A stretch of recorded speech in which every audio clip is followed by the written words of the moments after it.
Oh, you know what I love? Sports. I love sports. Sports. When It comes to Texas A&M. Where are you getting this information? Let me tell you. Welcome to TexAgs. It's here. It's time. There's always a buzz in the air when you hit this moment. He is a guy that has gotten better and better and better. He's just got that dog in him. We will develop men. We will graduate players, and we will win championships on the field. I think of him as this hawk. Before long, he's going to be swooping in on those quarterbacks. Coach Elko's my guy, right? Like, I love him. I love Michael Early. Like, I think Bucky's going to be incredible. It's football, man. And that's what Warriors do. They don't want to sit out. And this is a real program. It's not fake. This is a real place. And if you want to be really good at football, this is a really good place to be.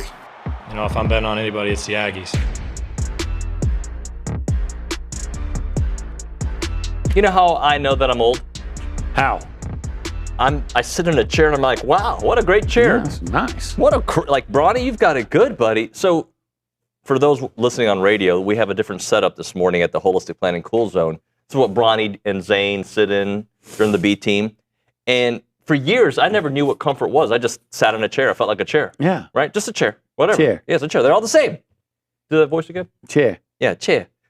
Cher, the singer? The chair. The chair. But this is very comfortable. It is. And almost too comfortable because it's game day, baby, and I want to put my game day face on. Or not game day. Day before game day face. It's almost game day face. Almost game day face. Well, welcome into TexAgs Live. We are presented by David Gardner's Jewelers. We're in the Rollo Insurance Studio, and it is the Go Hour presented by the Warehouse at CC Creations. I just told the interns in the back, this is why we're here, right? To work the Fridays on TexAgs, especially during football season, are typically off the rails. They've been known to be. But also, it's why we do what we do, to get ready for these kind of events. And tomorrow the season kicks off. And after months and months of what ifs and what we're going to do and yada, yada, yada, it becomes real tomorrow. For some teams, it became real yesterday. And last week. Yeah. I stayed up and watched some games last night. I watched Nebraska. Uh-huh. That was a good game, Nebraska and Cincinnati. Yeah. And Cincinnati made it close. Yeah, they probably should have won it. And then I watched Missouri. Holy smokes! Yeah, Central Arkansas. Come on, that team's okay, maybe not. They're probably not even the best team in Central Arkansas. Right. But you know what they did? When you play a team like that, you're supposed to blow them out. Yeah. Of course, I was a little bit, because I mean, it was late in the first quarter, and it was 19-0, and you're like, that's not that impressive. But they gained traction later. I watched Minnesota. Who was Minnesota playing? Buffalo, and that was a game for a while. And then even Miami, Ohio, and who were they playing? Guys, I'm trying. Was it Wisconsin? Wisconsin's bad. There was a lot of Big Ten games last night. Yep. And the Big Ten, it wasn't like they were running roughshod over those mid-majors either. Obi, let's run our mouths, if you don't mind. All right. 3 things that we want to see, brought to you by the Brazos Running Company, your local Aggie-owned specialty running store, where you can find Brooks, On, and Hoka shoes, located in Century Square below the Star Cinema Grill in College Station. All right, 3 things that you want to see. I want to see a very productive combination passing connection between Casey Concepcion and Marcel Reed. Yeah. I want to see that. I want to see really strong, really tight coverage. Okay, yeah. And can I say I'd like to see Jerry Jones's head on a spike? We're going to get into the Mike. Okay, we will get into it. And then I just want to see a dominant running game, because I want to see Le'Veon Moss back to being Le'Veon Moss, and Reuben Owens back to being Reuben Owens, and Jerry Jones's head on a spike. All right, I'm going to give you 3 things. All right. I want to see grown man football. Grown man football. I'm talking about like Le'Veon Moss style of football. Like, I don't run from a fight. I go into the fight. All right? I'm a man. I'm a man. And I'm not 40. Running out of bounds is like running away from a fight. Yeah, who does that? Jerry Jones. He probably does. He's 90. Okay, what else you want to see? But I want to see grown man football from both sides of the ball, right? Yeah. Obviously. But from the running backs, I want to see, like, I don't need Le'Veon to give me a lot of carries, but I want those carries to look good, right? Yeah. And I want to see Reuben look good, right? We want them all to look good, but I want, like, the identity of this football team to be exactly what Le'Veon Moss talked about from the entire team. We are here, right? Yeah. It's like that fight in Anchorman when the Telemundo station and the General Market stations all got into a fight. They all went after it. That's what I want. You know, I've never seen that movie from start to finish. I've seen bits and pieces here and there. It's fantastic. I've heard. Yeah, people say I don't know humor. I know humor, and that movie's great. All right, part 2, not so good. That's the first thing I want to see. How about this? Kind of along the lines of what you're talking about. No big plays on defense. Yeah. That plagued them last year. Yeah. And you know what? I was just looking it up last night. We talk about the big plays. The run game gave up some big plays, and as you know, in losses. You know, like Notre Dame, South Carolina, Texas ran up and down on. You know, so I think the run game really they didn't give up a lot of. It was like you'd run 10 plays, and 9 of them you'd play really sound defense, and then the 10th one would be a big play. Well, this Henry kid from UTSA had an 88-yard run in a game last year, had an 53-yard touchdown run against Texas. No, not against us. Be careful with that guy. Yeah. I don't want to see it. All right. And the last thing, and I would like to see more than 3 things, by the way, but this segment is only for 3. I would like to see wide receiver torching. Those DBs at UTSA, they are unproven. They are new. They lost one guy for a medical reason during spring camp. They lost another guy who transferred to Michigan State. Right? Those were 2 expected starters. David Martin's the guy who's expected to start at one side. They're not really sure who's going to start at the other side. Right? They're just influx. There's no communication. That is the area of the defense that they are very, very concerned about. They feel good about their linebackers, but they are very concerned about their DBs. A&M's new wide receivers, let's go torch. You know what? I hope that UTSA, here's 3 things I want to see. I want to see UTSA's secondary have great communication. I want to see them being in the right place, but I want to see them still, despite all that, get torched. Because I want to see those guys torching them, not because UTSA is making mistakes and busting coverage, because they're just so fast and so good. And then the third thing I want to see, because, you know, look, I'm an NIL man. I've got ideas. So after they torch them all the time, then I want to get them an idea with torchy tacos. Sorry, I took it from you. I just felt it. I knew it was coming. Yeah. By the way, because I said all this, if this was 2024, those DBs would be Deion Sanders and Rod Woodson and anybody, Charles Woodson, anybody you want, if this was 2024. Because remember in 2024, if we said it on this air, more me than you, the opposite happened. Peyton Thorne, worst quarterback ever. What happened? Best quarterback ever. He looked like Peyton Manning. Okay. Notre Dame's new offensive line, they're brand new. Jernigan's not there. So-and-so is, he's not there. It's going to be a feast. Jagashaw wasn't there either. Jagashaw, right? Yeah, what did I say? Jernigan? He's on Aggies team, by the way. I like him. But, Charles Jagashaw. Yeah. But that's exactly the opposite happened, right? Oh, hey, we got a chance to clinch a spot in the SEC championship. We didn't know at the time, but just beat Auburn. Just beat Auburn. What happened? Peyton Manning. Peyton Manning. The opposite of what I said happened. Peyton Manning Thorne. Manning's his middle name now. PTM. Peyton Manning Thorne, but only in College Station. Yeah. He went crazy. You had him on 4th and 3, and he runs for 30 yards. And by the way, to your point, South Carolina, that offensive line was giving up something like 5 sacks a game, or how many did A&M get? I don't think they got any. Yeah. So last year was the opposite year. Yeah. There's opposite day. Yeah. There's opposite year. Opposite year. Yeah. And I'm hoping that I have not cursed, because I get the emails. I've been cursing. Yeah, you're a cursor. I cursed last night. But I'm hoping that everything that happened last year, like, that's just over. Whatever bad juju is out there is over, that the opposite day does not continue for Texas A&M. No, you know what? I think you're going to see the opposite of that. I appreciate that. Mm-hmm. I think this year they're going to do all the things they're supposed to. You know what? Tell me more. My son, the LSU guy, he's always giving me a hard time because he says, every year you say the Aggies are going to do, and I always say, yeah, and every year they're on their way, And then there's always a big injury or something. If you would tell me before the season that you're going to lose your quarterback for X amount of games or your leading rushers, then I would adjust my expectations. I got it. I'm expecting health. And with health is going to become a wealth of victories. I got it. Josh Pate talks about when he becomes the commissioner of college football. Yeah. I'm going to maybe suggest we get rid of the month of November. All right, maybe we start in August, early August, and the season's August to October, and then there's no in November, OB. Yeah, well, I don't want to be there any more no's in November.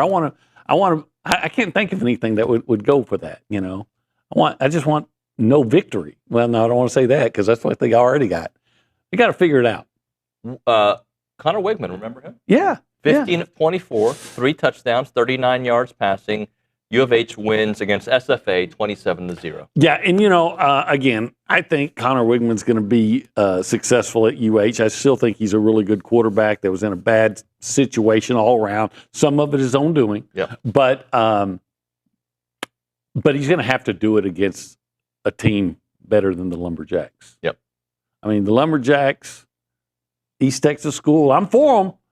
Axe them Jacks, yeah. But you're probably supposed to lose worse than that to UH. Yeah. And OB, let's for a moment. Okay.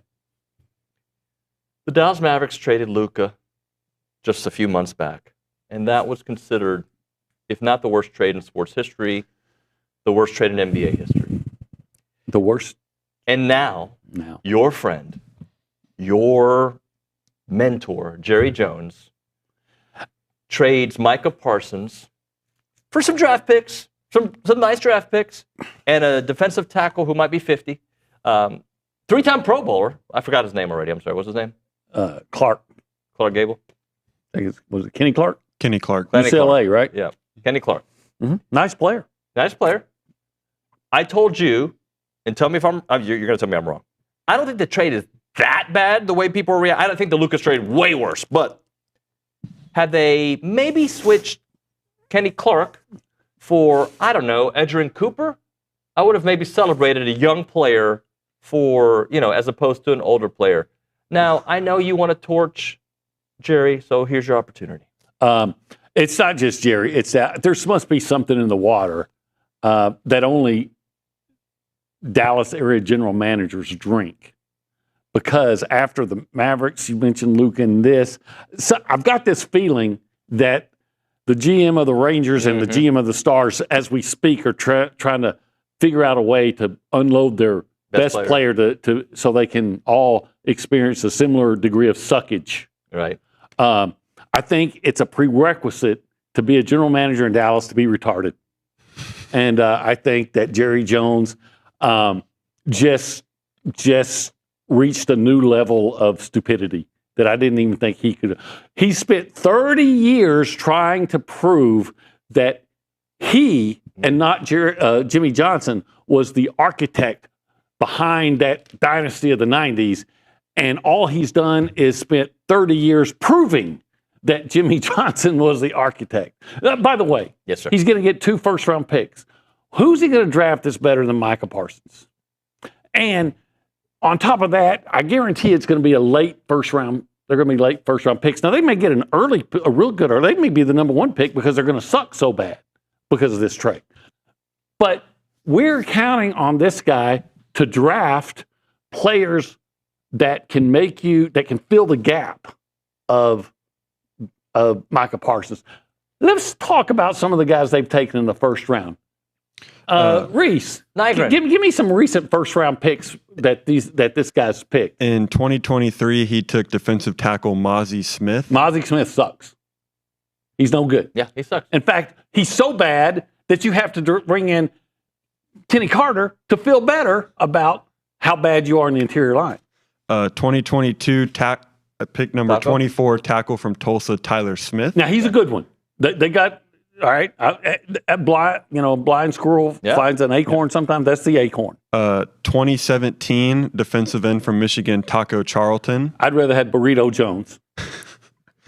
I mean, that was pretty much the extent of some of the bad first-round picks. Leighton Vander Esch. Yeah, Leighton Vander Esch terrible. in 2018. Tyler Guyton last year. I mean, it's this exercise in futility. And by the way, you're going to get better on defense by bringing in Kenny Carter for Michael. If they were the same, and they're not the same talent level, and one's in his prime, one's starting. If that's like saying, I want to be taller, so I'm going to cut off my head and stand on it. You're not taller. That equation. That would be really hard to do. They're just. It's.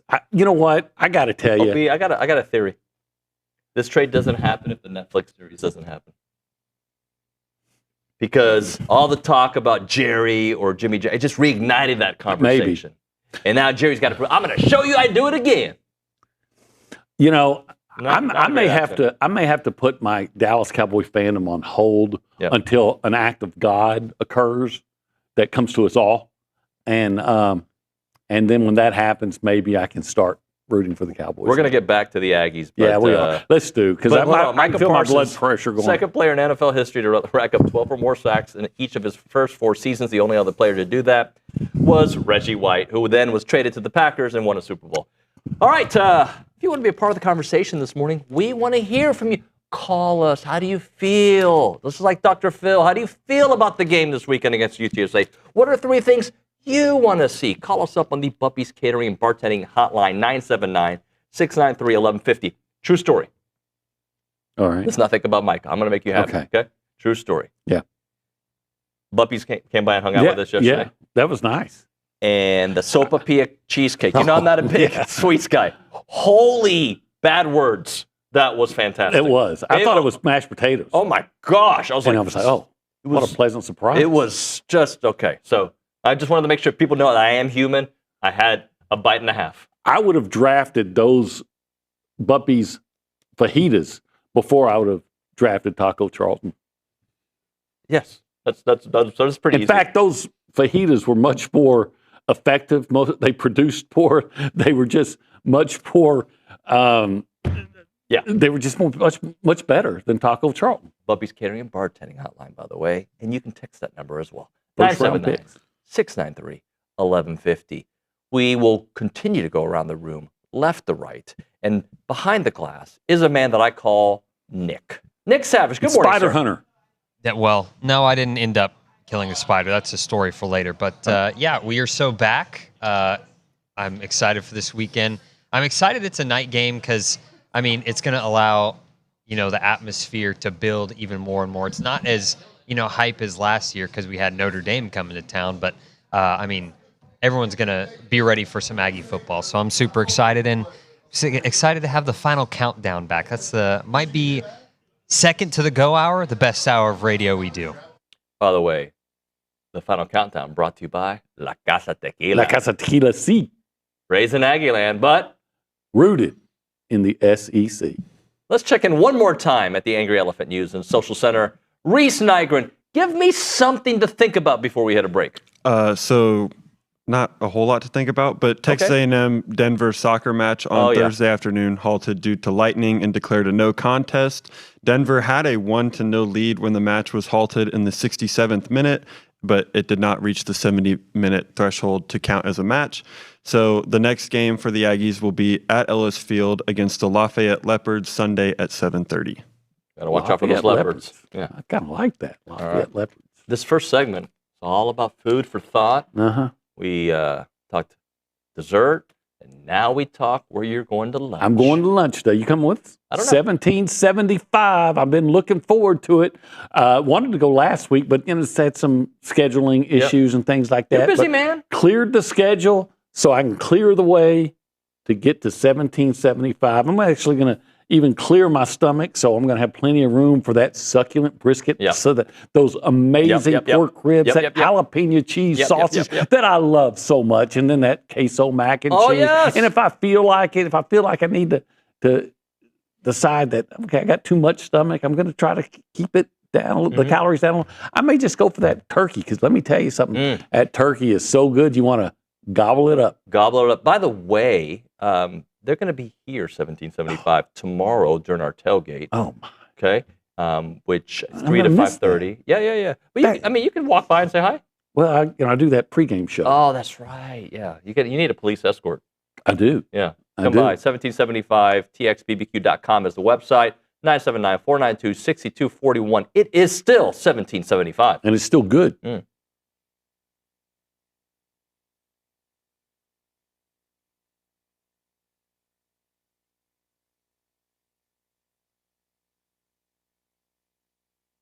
Hey everyone, David Nuño and Olin Buchanan and OB. Typically, we start off the show in this section, and we call it the Holistic Planning The cool zone. Yeah, it's pretty cool. What do we know about holistic planning? Well, a lot of cool stuff. For instance, holistic planning can help you with your investments. I love that. They can help you with your taxes. So I don't like paying taxes. You can get that money from your investments and they keep it. They'll help you keep it away from the government. Yep. Not all of it, but more of it. And then they'll even help you with your estate planning. When you're old like me, you got to make sure some of that money you made is there for when you want to retire and just enjoy the rest of your life. You want your estate to be planned, but they also do something else. Yeah, well, if you are like, say, a sports fan and you've always wanted to... Everybody watching us, right? Yeah. And you want to always dream of being an owner, well, in a certain way you can, because they will broker the deal for you to invest in pro sports. Yeah, what you need to do is check out investinprosports.com. That's where you can get all the information if you want to invest in a team. I don't know what team. He'd probably try to buy the Cowboys. I'd try to buy a lot of the Houston teams. Whatever it may be, investinprosports.com. It is holistic planning, and we love hanging out at the Holistic Planning Cool Zone.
Took me a little while to get back to the set because I just watched the sorority house take over. Oh, really? Yeah. What channel was that on? I've seen your browser. Anyway, no. Is that a Showtime show? Sorority House Takeover. Kaylee and Callie were taking up chairs upstairs, and it was just I couldn't go down the stairs because it was an awkward way of bringing up the chair. So they're both like Little Miss Muffet. I've joined the raw milk team. I don't know if you've heard about that. Yeah, I saw. Yeah, as they were Morgan brought it by. Anyway, it reminds me of the movie Kingpin. Great I have movie. to look it up. See? I've seen it. Remember when he was drinking the milk out of the? No, don't remember. Hey, can I make one last comment about the track? Not again. It's the last thing I'll say on the whole track. Reese, bring it up. Chris Ziegler in the YouTube chat said, funny how OB conveniently forgot the Cowboys drafted CeeDee Lamb and Micah Parsons in the first round, but they never make any good picks. No, look. First of all, that's a good text. First of all, Quality. I didn't forget that. But if you really follow the draft and know what's going on, what's his name, Chris? Yeah. Chris, any imbecile would have made those picks, and those years, both of those players fell into the Cowboys' lap. It was because it was stunning. They were both ranked much higher, and other teams made bad picks or drafted for need, and those guys just fell into their laps. This was not great drafting. This was like saying somebody coming up and say, "Hey, do you want $1 million?" Yeah. Yeah, that's what it was. So no, I don't give them. I do not give them credit for doing something that your twin boys could have made those picks. Yeah. In fact, they're very smart, by the way. They are. So maybe that's not even. Mackenzie Plansky over there would have made those picks. Hey, can I give a shout out real quick? Yeah. So our TexAgs audience is amazing. Yes, they are. Oh yeah, like Eddie McGuire at Tyler Junior College is an Aggie. Tyler Junior College. Hey, Apaches. And he reached out to me because he heard that the boys were thinking about going to college and playing soccer, and he just said, "Hey, I'm the trainer at Tyler Junior College, and I'm going to hook you guys up with meeting the coach." So we went and we watched them play yesterday, and it was incredible. It was a really cool thing. They played Blinn, and we're talking about how great of a talent Tyler is. Yeah, and, they're a really good soccer program. They beat. So it was, I didn't know that. They didn't have soccer when I was up there. Do you know I started my radio? I was talking to him about like you know that area. I started my radio career. The first time I was ever on the radio was in Tyler. I was the color commentary for TJC Apache football with Bill Coates. Is that right? The great Bill Coates. And I was the absolute worst color commentator in the history of radio. I heard it.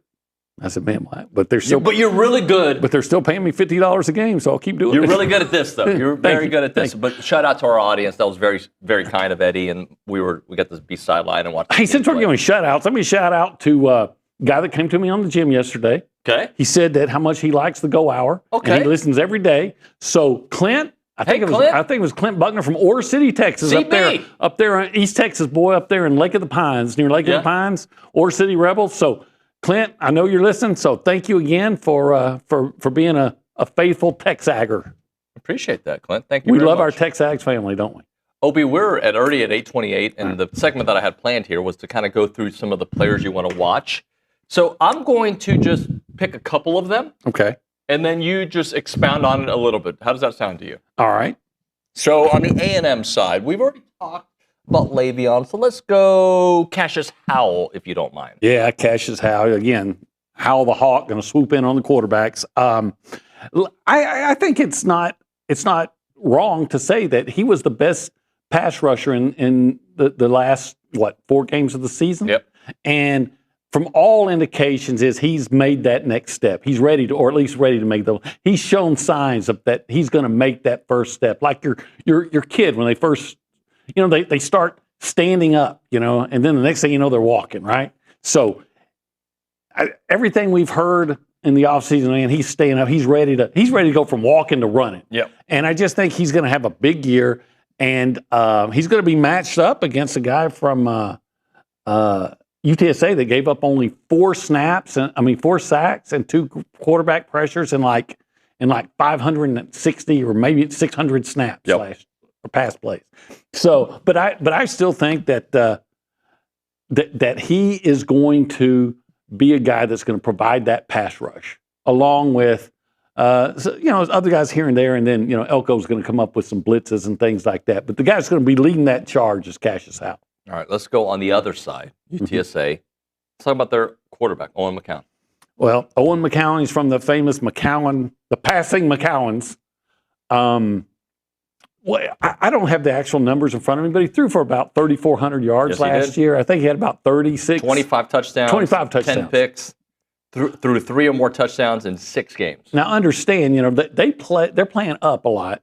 So to put up those numbers, I guess what I'm trying to say, if you put him against teams in his conference, he's probably averaging more yardage, but he's a really high quality quarterback. I think was he not among the top 20 in the nation in passing last year? Yeah. So, and they've got some good receivers for him to throw to. Yep. I think 4 of their top 5 receivers from last year are back, and I'm not even including running backs in that. And I think they all had at least like 300 or more than 350 yards receiving. And one of those guys is tight end, Houston Thomas, played I guess you'd call it Little League football or Pee Wee football with Quinn Buchanan. So I've known him for a long time. And he's a heck of a kid, and he's a heck of an athlete.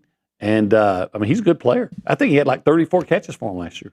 You know what we should do after this, OB? What's that? We should do the Prize Picks Pick 6 on the other side. Okay, Prize Picks. Did I send you the games? You did. Okay, good. Making sure I gave you a little heads up. We'll do that on the other side. Attention to everybody who needs insurance. Rollo Insurance is the way to go. The difference is real with Rollo Insurance. They've got 60 offices in Texas, but their headquarters is on Highway 6. And they're just the place to go when you're looking for the best insurance possible. Here's the thing about them. They are going to find you the best insurance situation possible for you, right? So if it's home, auto, business, whatever it may be, let the team there take amazing care of you. And they're going to structure a plan that you need. So don't wait till disaster strikes. Have a plan in place ready for whenever something bad does happen. And unfortunately, things do happen.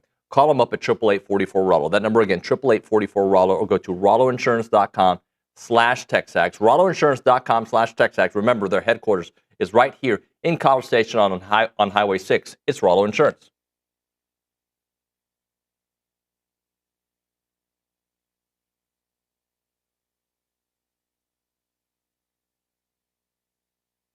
Let's talk a little Snaps clothing. David Nuño here, and I love wearing Snaps clothing everywhere. I've got the flannel on right now. You've seen me in the Tailgater collection with the A&M gear. It is fantastic. If you see me around town with my sons, Christian and Cruz, they've got a bunch of Snaps gear. When they have big games for Consol, they wear nice clothes, so they wear their Snap stuff. And I'm telling you, with baseball season here, let's all kind of go looking stylish and fit to the games there at Olsen wearing the Snaps clothing. As a reminder, they are the only official licensed Texas A&M Pearl Snaps maker out there. Their Tailgater collection is built for game day with breathable, moisture-wicking fabrics to keep you comfortable while you rep your Aggies in style. Now, whether you're watching the game from home or maybe you're in attendance, you're tailgating, whatever it may be, you got to make sure you head to snapsclothing.com to see everything they have to offer. It is fashionable, it is awesome, and you're going to love it.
The Pick Six brought to you by Prize Picks. Go to prizepicks.com/TexAgs. Use the code TexAgs to get $50 once you play in $5 lineups.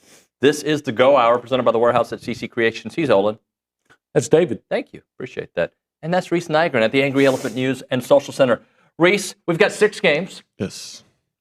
And I was horrible last year. Like, I was bad. And as Luke will tell you, I will remind you that I won 2 years ago. But what have you done for me lately? OB, I have your standings from last year, I believe. Not in front of me, disregard. But I know you did well last year. In fact, I do have them. I usually start slow. I'm like the Aggies. You finished third, 38-40. Okay. 2 games behind the champion, Seth McKinney.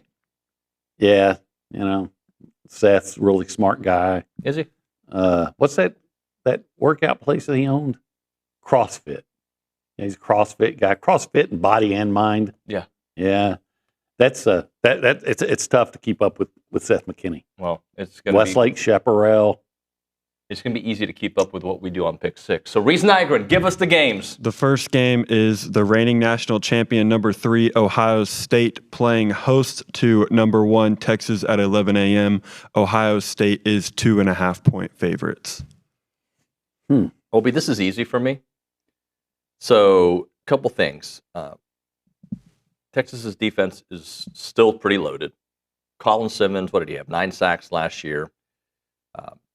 Ohio State is starting a brand new quarterback in Julian Sayin, and a first-time starting QB has not beat a number 1 team since 1984, Jim Harbaugh. Look, I love Caleb Downs. I know he's a difference maker. He's a good player, but heck of a safety. But I think Texas, unfortunately, goes on the road and they win. So I'm taking Texas. Yeah, I have to admit that I think Texas is going to win that game. Yep. And most games are, at least in my opinion, are decided by 3 points or more. So I see Texas winning that. I think it'll be a good game, but I think I'm going to have to go with. If I was putting my own money on it, I think I'd have to, because I don't want to lose any of my money. I think I'd have to put it on Texas. Yep, I'm going Texas. The next game, number 8, Alabama heads to Doak Campbell Stadium to take on Florida State at 2:30 on ABC. Alabama is 13.5-point favorites. Bama. Yeah, I'm taking Bama. Now, I will say this, Ty Simpson making his first start on the road, that is interesting, but I don't think, first off, the talent disparity between the two teams, Alabama's got significantly more talent, and Florida State is trying to rebuild after a horrendous season. And look, their quarterback may be a cool story if it works out, but the amount of talking that Castellanos has done that Bama's been listening to, they're gunning for him. Yeah, that's a bad idea. Here's this 5'9" quarterback transfer from Boston College. Bill O'Brien guy. And you're going to be talking all that, Nick Saban's not going to be there to save you, and you can't stop me, and all this. I'm thinking, but what if? What if? Yeah. If on Monday he did it, that's going to be a fun story to talk about. It will, but you know he what? ain't going to do it. I'm not believing it's going to happen. I believe that Alabama's going to go out there and just pulverize them. I think I will take those give those 13.5 points all day long. Agreed. And if they don't, oh, buddy, the chatter in Tuscaloosa. Yeah. What if they lose? God, I have them winning the SEC, which they could still obviously do, but I don't think they will if that happens. I don't think they will either. But if they do, you talk about, Alabama fans aren't the most rational folks anyway. Yep. They'll start poisoning DeBoer's trees, even if he doesn't have any. They'll plant trees in his front yard just so they can poison them. I've done that. Actually, I haven't. Reese Nygren. The third game, a battle of Death Valleys, when number 4 Clemson plays host to number 9 LSU at 6:30 on Saturday. Clemson is 3.5-point favorites. OB, I have actually kind of changed my mind on this. It's a tough call. Clemson played 3 SEC teams last year, and they were 0-3 against the SEC. But I, all summer long, thought this is going to be the game that LSU finally wins on the road. I don't think that's the case anymore. Because I, David Nuño, like continuity and player development. And that's what Dabo's trying to do. I think it would be an awesome story. Awesome stories don't always result in wins, but the fact that they are the number 1 team with returning production in the country. Kate Klubnik actually had stronger and better numbers than Garrett Nussmeier outside of the yards. He threw for more touchdowns, less interceptions, a higher quarterback rating. He runs more. Better. LSU lost 4 starting linemen on their offensive line. And by the way, Clemson's receivers are graded higher than LSU's receivers. Yeah. Well, and it's at Clemson. I thought LSU was going to win. Supposedly has one of the better defensive lines in the country. So talk about that matchup. So I'm going, even though Clemson lost all 3 of their SEC games last year, I'm going Clemson to win this game in the real Death Valley. I'm going to take LSU and the points. Okay. That's the key point there. I think LSU's, it's typically, not always, but typically in non-conference games, I will take the SEC team. That usually works out great for me. It wasn't as great last year, but typically I'm going to do that. So I'm going to take LSU and the points. Okay. All right. Easy. The 4th game is the 3rd top 10 matchup of the week as number 10 Miami plays host to number 6 Notre Dame at Hard Rock Stadium at 6:30 on Sunday. Notre Dame is 2.5-point favorites. Look, I like Miami. Yeah. But Mario Cristobal is 1-12 against ranked teams. Yeah. I am sorry. What's that one? Remind me. I don't remember. A&M? Oh, God bless. Anyway, at Hard Rock. They did not play a ranked team last year, if I have this information correct, and still didn't make the college football playoffs. Okay? Okay. All right. And I'm sorry, but Cam Ward is not there anymore. Yeah, but Carson Beck is. I like Carson Beck. I think he's going to be good, but he's not Cam Ward. So if you don't have Cam Ward, and you didn't make it, and you're going to take on a team that Jeremiah Love will run all day on fools, and you add a Z and not an S there. So I'm taking Notre Dame. Yeah, I'm going with the Dame. Even though I do wonder about that. Miami has some pretty good receivers, right? Yeah. And I'm wondering about that that Notre Dame defense. You can't tell me last year how great all those players were, and then all of a sudden the next year say, it really doesn't matter. So I'm gonna, but I'm going with the Dame. You love the Dame. I love the Dame. You're a big Dame Dash guy. Those Dame Irish. Those Dame Irish. Let's go talk about the Jordan Hudsons. The next game on the docket is Bill Belichick's first collegiate game as North Carolina hosts TCU at Kenan Stadium at 7 o'clock on Monday. TCU is 3.5-point favorites. Bill Belichick, first year with the Browns, 6-10. First year with the Patriots, 4-13. Yeah. All right. He has taken on a quarterback that threw for almost 4,000 yards and 27 touchdowns. North Carolina's got 70 new players. Give me TCU. TCU's got a lot of new players, too. You know what? How's this for a take? I believe that NFL coaches going to the college typically struggle. It's just a different game, and I think they have a hard time adjusting to it and understanding that. I don't feel good about this, but I'm going to take TCU. Okay. We're both taking TCU. Yeah. But, I say it's going to be difficult to adjust. He's adjusted to age. Age. Adjusted to taking a 25-year-old. So sometimes you got to upgrade the position. Maybe he thinks more outside the box than I believe. And lastly, the game we have been waiting all week for as your number 19 ranked Texas A&M Aggies host the UTSA Roadrunners at 6:30 on Saturday at Kyle Field. Texas A&M 24.5-point favorites. Look, I wish that was 23.5. That's a huge number. A&M's going to win, and they're going to win by double digits, and they'll probably win in the 20s. But I don't know if they win by 25 points. I'll tell you what, if it was 23.5, I'd take A&M without even thinking about it. That whole point makes a difference for you. It really does. Yeah. Because I think A&M's going to score in the 40s. In fact, I was looking at it last night before I saw it, and I was saying I was going to pick the game to be 44-20. That's right there, but it's not. But it's not 25. So, but you know what? Hey, I'll take the L if it comes out. I'm going to take A&M. Okay. Well, if I'm not taking A&M. A&M's going to win. Hopefully by the 20s, but I don't think they win by 25. That's fair. I'm believing in Mike Elko. Maybe Mike will keep it even less than 20. So maybe it'll come out 44-17, and I'm a winner all the way around. Yeah. Except that Michael Parsons is still gone. But you at least you have Jerry Jones. There's been the stability there. Arkansas. I mean, who else has been a GM that long, ever? Anyway, Chris in Austin sends in this text. All right, Chris. And this is a good segue for what we have to do here. Uh-oh. Howdy, y'all. Unfortunately, I'm in Austin. I have an amusing story for you that could play into something on the show. The other day, my wife and I were outside with our 2-year-old daughter who was playing with her small plastic ducks.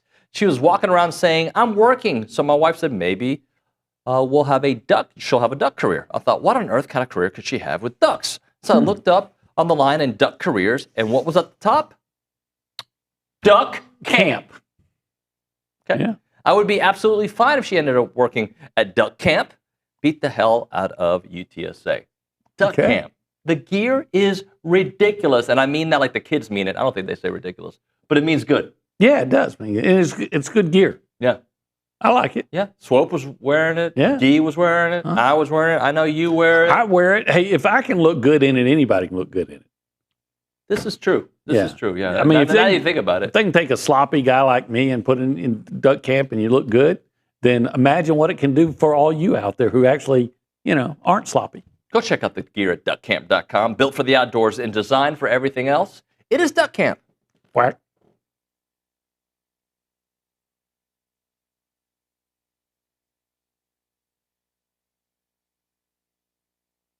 Hey friends, David Nuño here for Prize Picks. They're back on TexAgs, prizepicks.com/TexAgs. Use the code TexAgs to get $50 once you play in $5 lineups. And Prize Picks is the best place to win cash while watching sports. Football season's here, basketball coming up, baseball, you name it. You go to prizepicks.com/TexAgs and start having some fun watching sports, making some money on there. And you can play Prize Picks in over 40 states, including California and Texas. Remember, they'll give you $50 in lineups once you play $5 lineups on Prize Picks. And they have the new thing. It's called It's Good to Be Right campaign, and they're kicking off the upcoming NFL season with their bold new campaign, It's Good to Be Right. The seasonal long push celebrates the thrills of getting it right, from the perfect prediction to winning your Prize Picks lineups. Prize Picks is good to be right.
Bank Audit Time. That is presented by Vera Bank, authentic relationship-based banking built for real life. Go see Joe Jackson and the team. Learn more at verabank.com.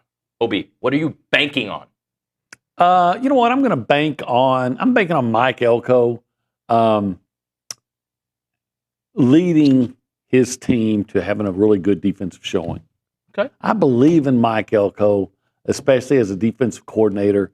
And I just think that you're going to see a significantly better defense right away. And I think it's important, again, this UTSA, perfect first opponent because they can throw the ball. And I'm not saying they're going to keep McCown, down the whole game. Keep McCown down. I think you're going to see I think you're going to see a very, I don't want to say strong yet, but a very, and I don't want to say acceptable. I think you're going to see a solid step. I think you're going to see a solid performance from that secondary. Okay. I gave a couple earlier in the week. Okay. So I feel like I should bring those back, but then I'm going to add one to it. All right. I said we're going to get a 60-yard plus touchdown from Mario Craver. Okay? Mm-hmm. I think we're going to get that. Okay. Okay? That's A. B, I said we're going to get a Rick's pick. Okay. Okay? But I'm going to add one. Okay. What else you got? UTSA is going to try 2 trick plays.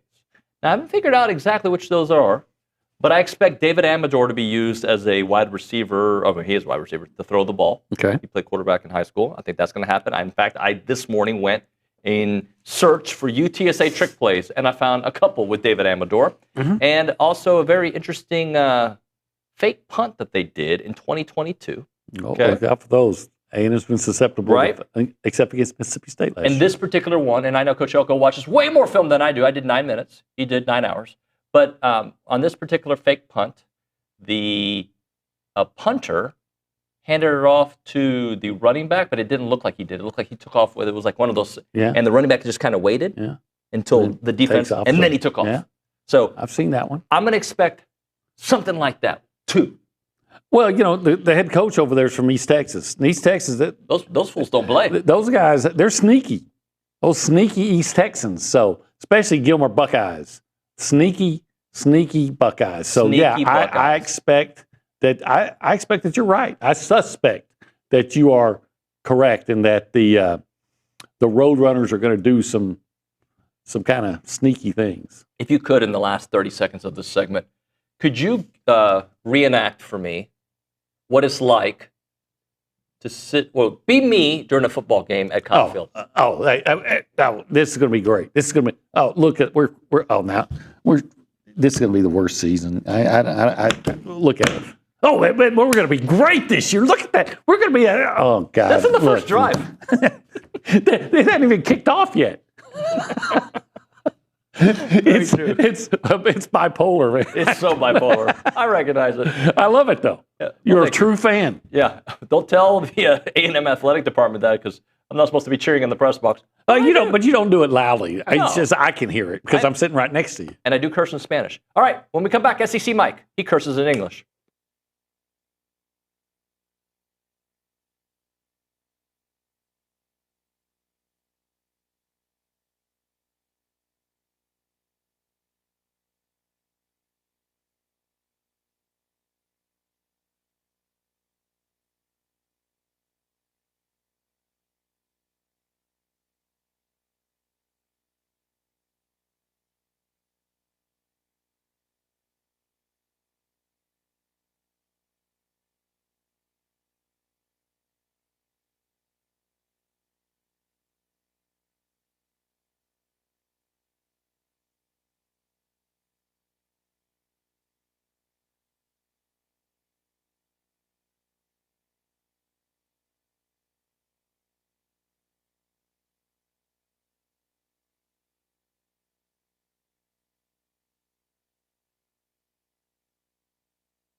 TexAgs Live, presented by David Gardner's Jewelers Rollo Insurance Studio. Hour number 2 of the program. It's a Friday, and for the second straight year on Fridays, 96% of the time we're going to have this guy on 100% of the time.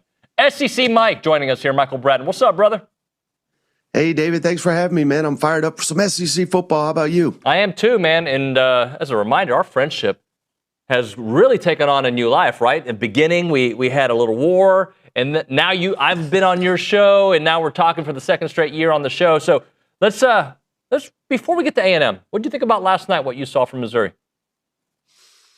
Well, I mean, there was stuff to like. There was stuff perhaps not to like. I think the biggest takeaway for me, Bo Prabula, their new quarterback, he looked like $1 million. And that's the biggest question I had about Missouri is what will they look like at quarterback?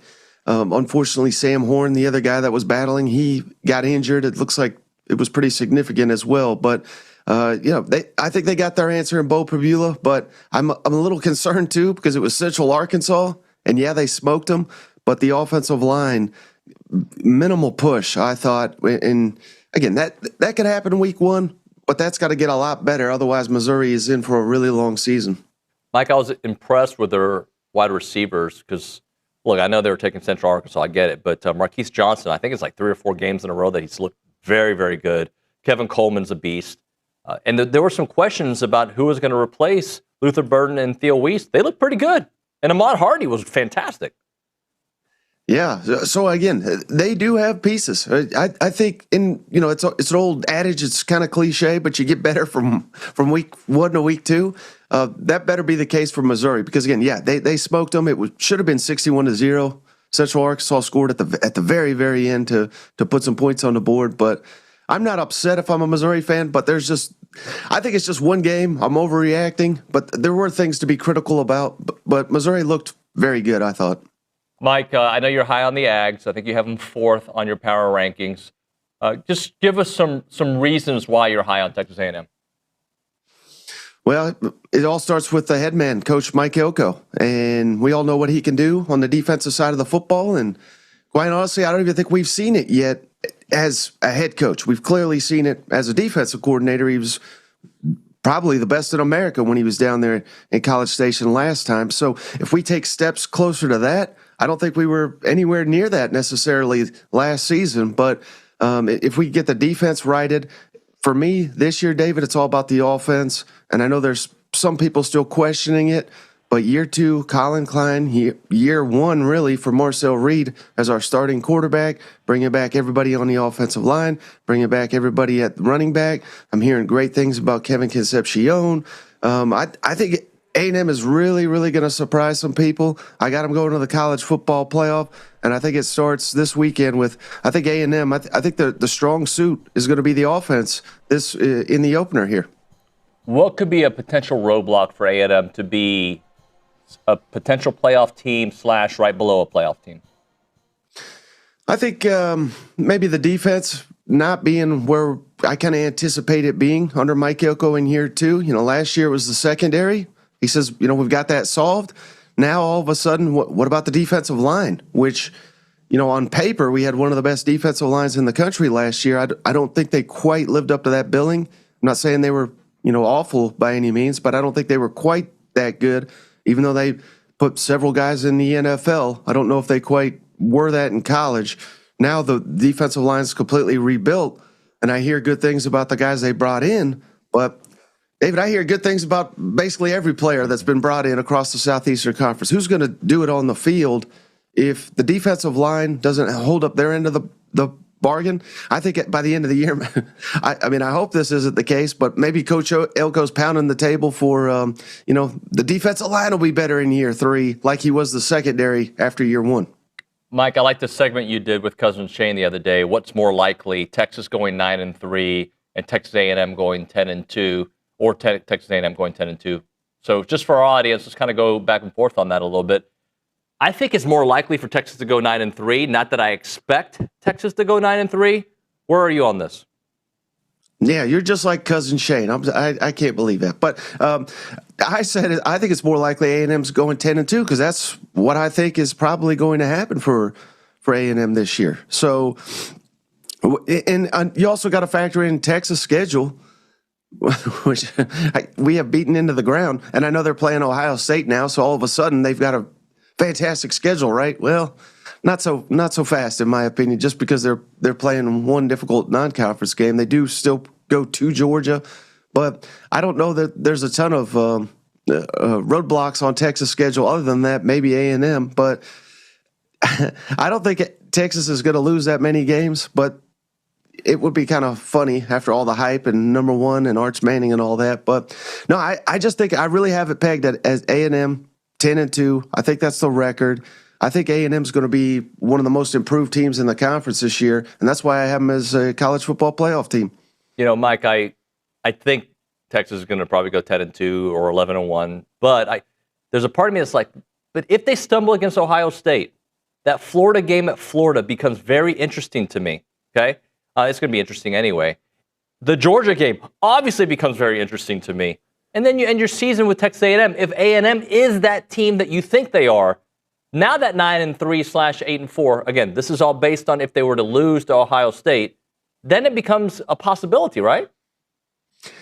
Yeah, perhaps I could see how you got there, but after the opening Thursday of the season, David, I'm more interested now in a game. I don't know if I'm sure you saw the score, but South Florida just whipped Boise, and now South Florida plays Florida next week in the Swamp.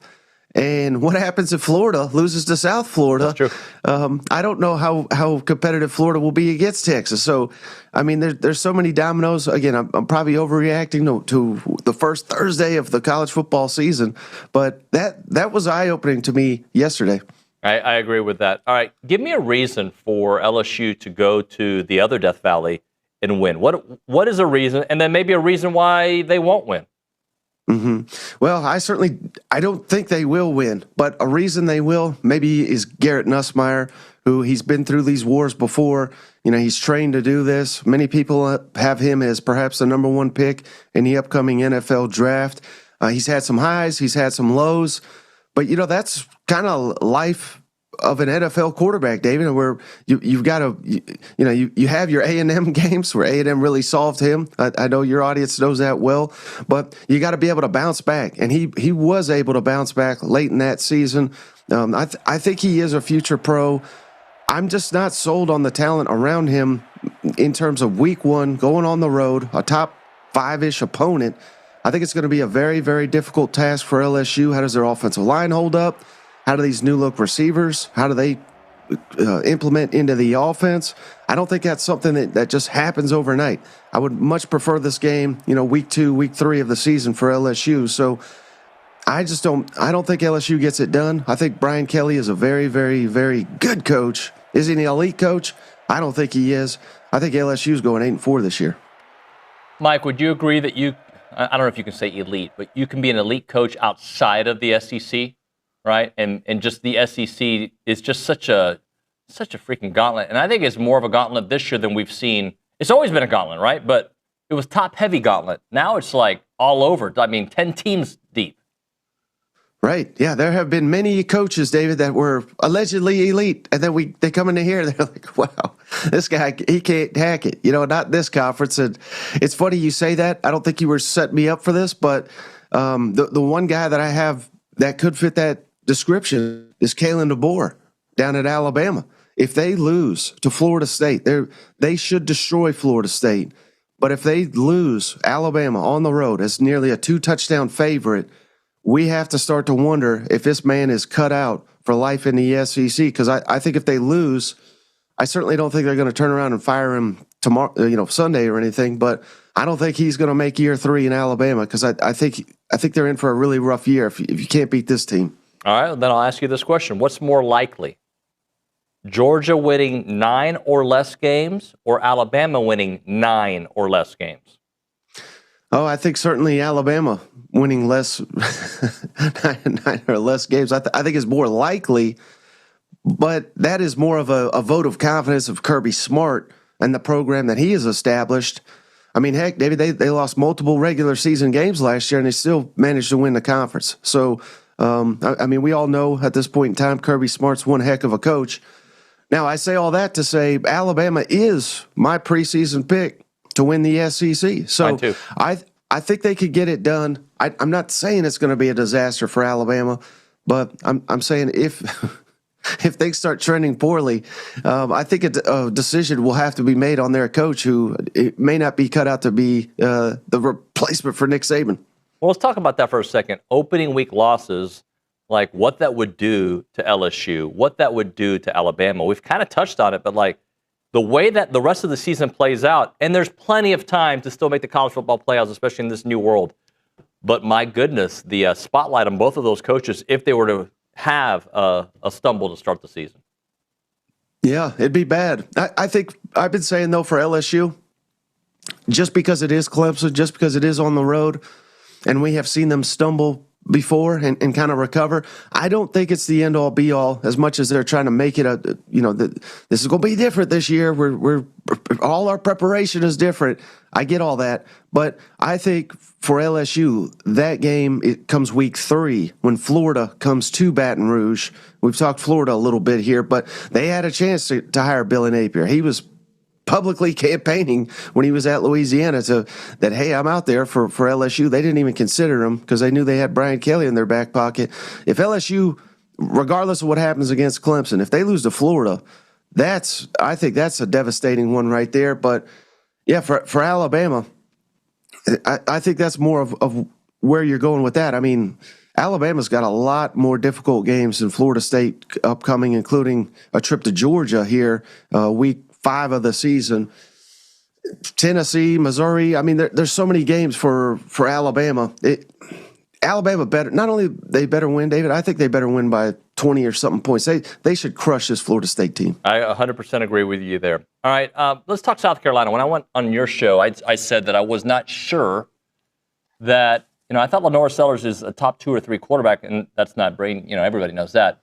But I wasn't sure he was going to have that kind of year again because of the issues that I thought could emerge on defense and the fact that there still was a TBD on the running back situation.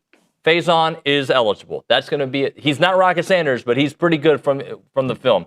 Was I wrong too early, or do you see South Carolina being a 9-3-ish team again, or do you see them taking that step back that I thought I saw in July?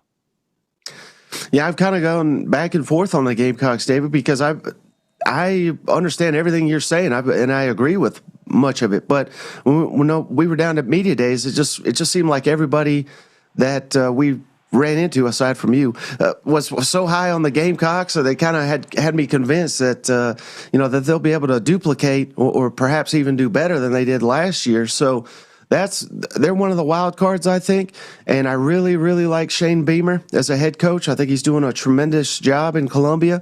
But one thing, if you're going to nitpick the job he's done down there, South Carolina typically starts slow every year under Beamer. I don't know why that is. And this year, opening against Virginia Tech in Atlanta, they get Vanderbilt early. They go on the road to Missouri. They host Kentucky. And again, we can laugh that off, right? But that's a weird series, Kentucky and South Carolina. Typically, the favorite team does not win it for whatever reason. And that this year, it will be South Carolina that is the favorite team. If they start slow, they should beat all those teams, I think, even Missouri on the road. If you're not 5-0, I think it's going to be a bad year for South Carolina because the back half of their schedule is just an absolute gauntlet. So, yeah, I mean, things could start slow. Heck, they had no business losing to Illinois in the bowl game, yet they found a way to lose that game too, I thought. So, man, they're a hard team to peg, but I would probably put them at around 9-3. Another team that I think is hard to peg is Auburn, and I have gone back and forth on this game against Baylor. I think Auburn should go there and win convincingly, and then I'm like, but Auburn last year, it's a new year, I get it, but like they just find ways to lose games. And Dave Aranda's a good X's and O's coach. So help me out here. Where are you landing on this one?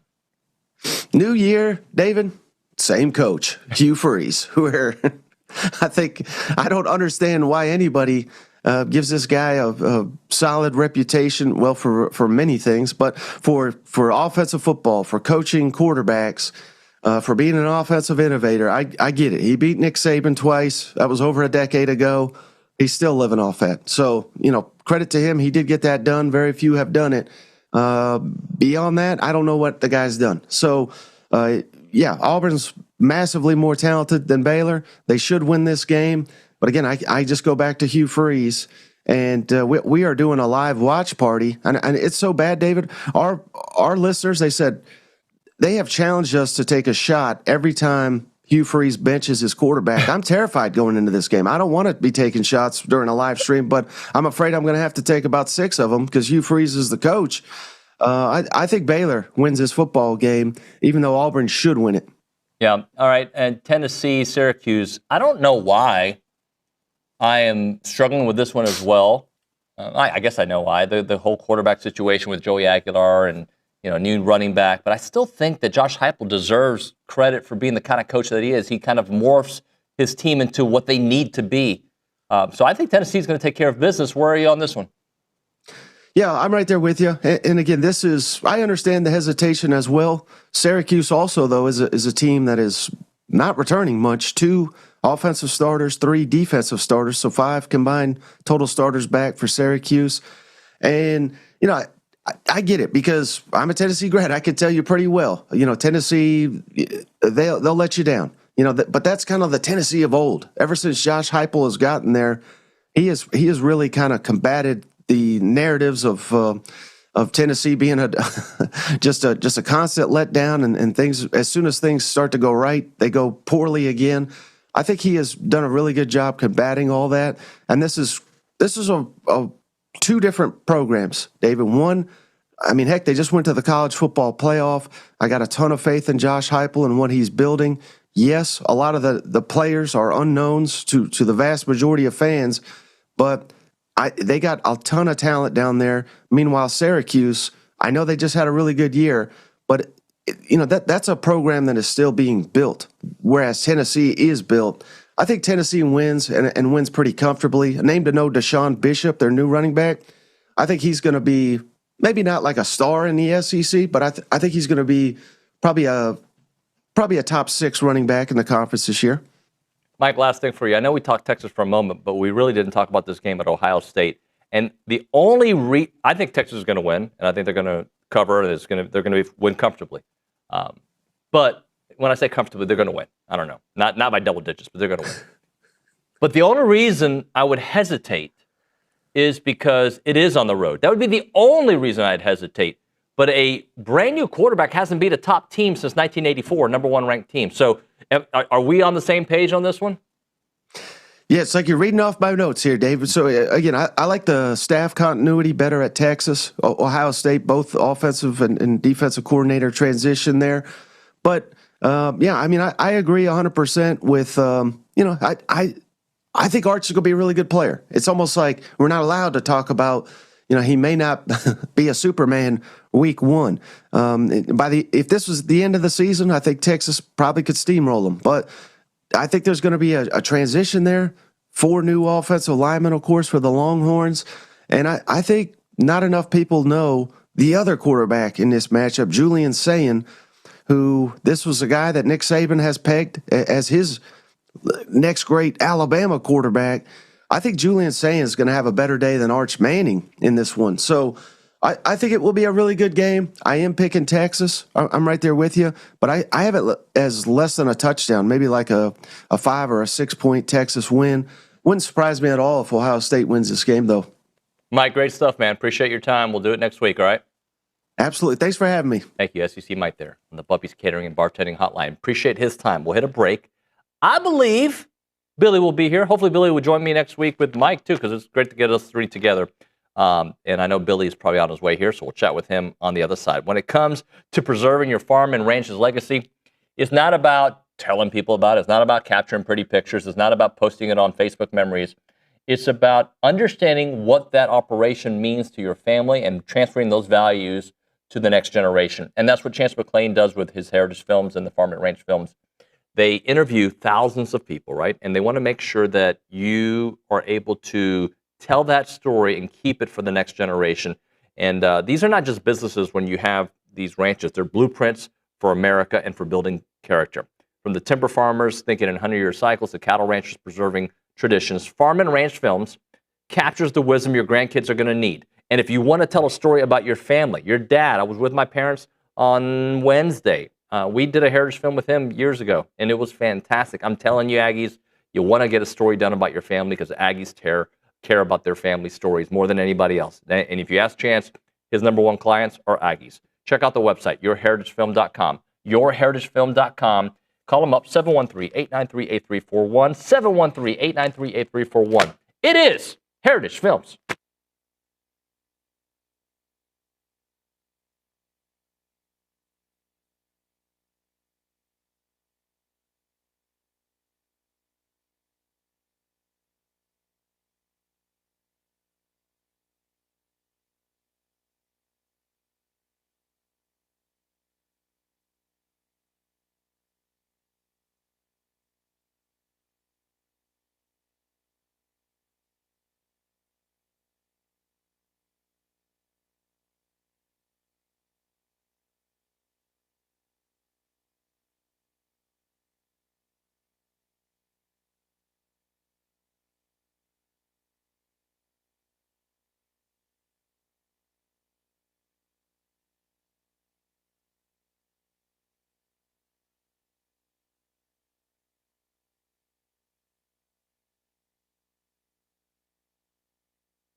And we're back. TexAgs Live, presented by David Gardner's Jewelers Rollo Insurance Studios. Time for Around the SEC, presented by the Jaxer Group. Reese Nygren, I think you've got a couple of notes, not only from last night, but things to look ahead to this weekend. Yeah, one thing to look ahead to for the LSU Clemson game is that safety A.J. Halsey was ejected he's a transfer from U of H and was ejected in the second half of U of H's last game last year. Yep. And LSU just found out, I believe it was either yesterday or the day before, that he will be suspended for the first half of their game versus Clemson, and he was supposed to be one of their starting safeties. Yeah, I saw somebody tweet about the pettiness. But hey, I'm just saying, like... I would do it. This is a top 10 showdown. And if somebody shouldn't be playing, and if this is a game decided by, a touchdown or less, you want every advantage that you can have. So, well played. Yeah, credit to Dabo and the Clemson staff or whoever brought it to the NCAA's attention that it was there. Another note, Sam Horn from Missouri was seen. I saw that when it happened. Yeah, after terrible. the game was seen in a full leg cast. So it seems like Bo Perbula will be Missouri's starting quarterback for the entirety of the season. I saw some people questioning why would they call a quarterback keeper on the very first play that he got to play. Yeah. And I think initially that happened in the first half, right? Yeah. It was initially Eli Drinkowitz said that they were going to do one full half for Perbula and one for Sam Horn, and he ended up coming in a little bit. Yeah, Perbula was out at wide receiver on that play. Look at that. So that Drinkowitz. Ladies and gentlemen, our co-owner, our executive editor, and our friend, a guy on more shows than anybody I know, Billy Liucci, with us here on TexAgs Live. Good morning, sir. David Nuño, what's happening? How are you, sir? I'm good. Is your mic not going to... Yeah, you got to put your mic on. Sorry, I thought your mic was on. It was. No, it's not. I blame Nick Savage. Look at his face. Poor Nick. He's doing his fresh best. season cut. Yeah. And Drew on text already said, "Be careful turning your head. That bald spot is as big as a that's real nice. That's real nice, Drew. He's actually a nice guy. I know, but you know what I said to him? Do you tell fat people they're fat? Oh, a lot of people do that. They tell me I'm fat. They tell me I'm skinny. They don't tell me. They tell you. They tell you. But yeah, people's lives, their own self-image must really suck. For you to have to go and say someone. I've always had this. Even when you've got that buddy. Everybody's got that buddy that if you gain 10, 20 pounds, you lose 10, 20 pounds. You get any gray. If you get a bald spot, they anything, let you know. And if you get old, I understand total scumbags on websites that just your life must suck day to day, that you go and criticize people. It's by the way, y'all have known me since I'm 23 or 24. That's what things change. Put 25 years and a lot of Aggie football duty, but it's actually normal. I think I actually still look not a lot, but I certainly look younger than I am. But with that said,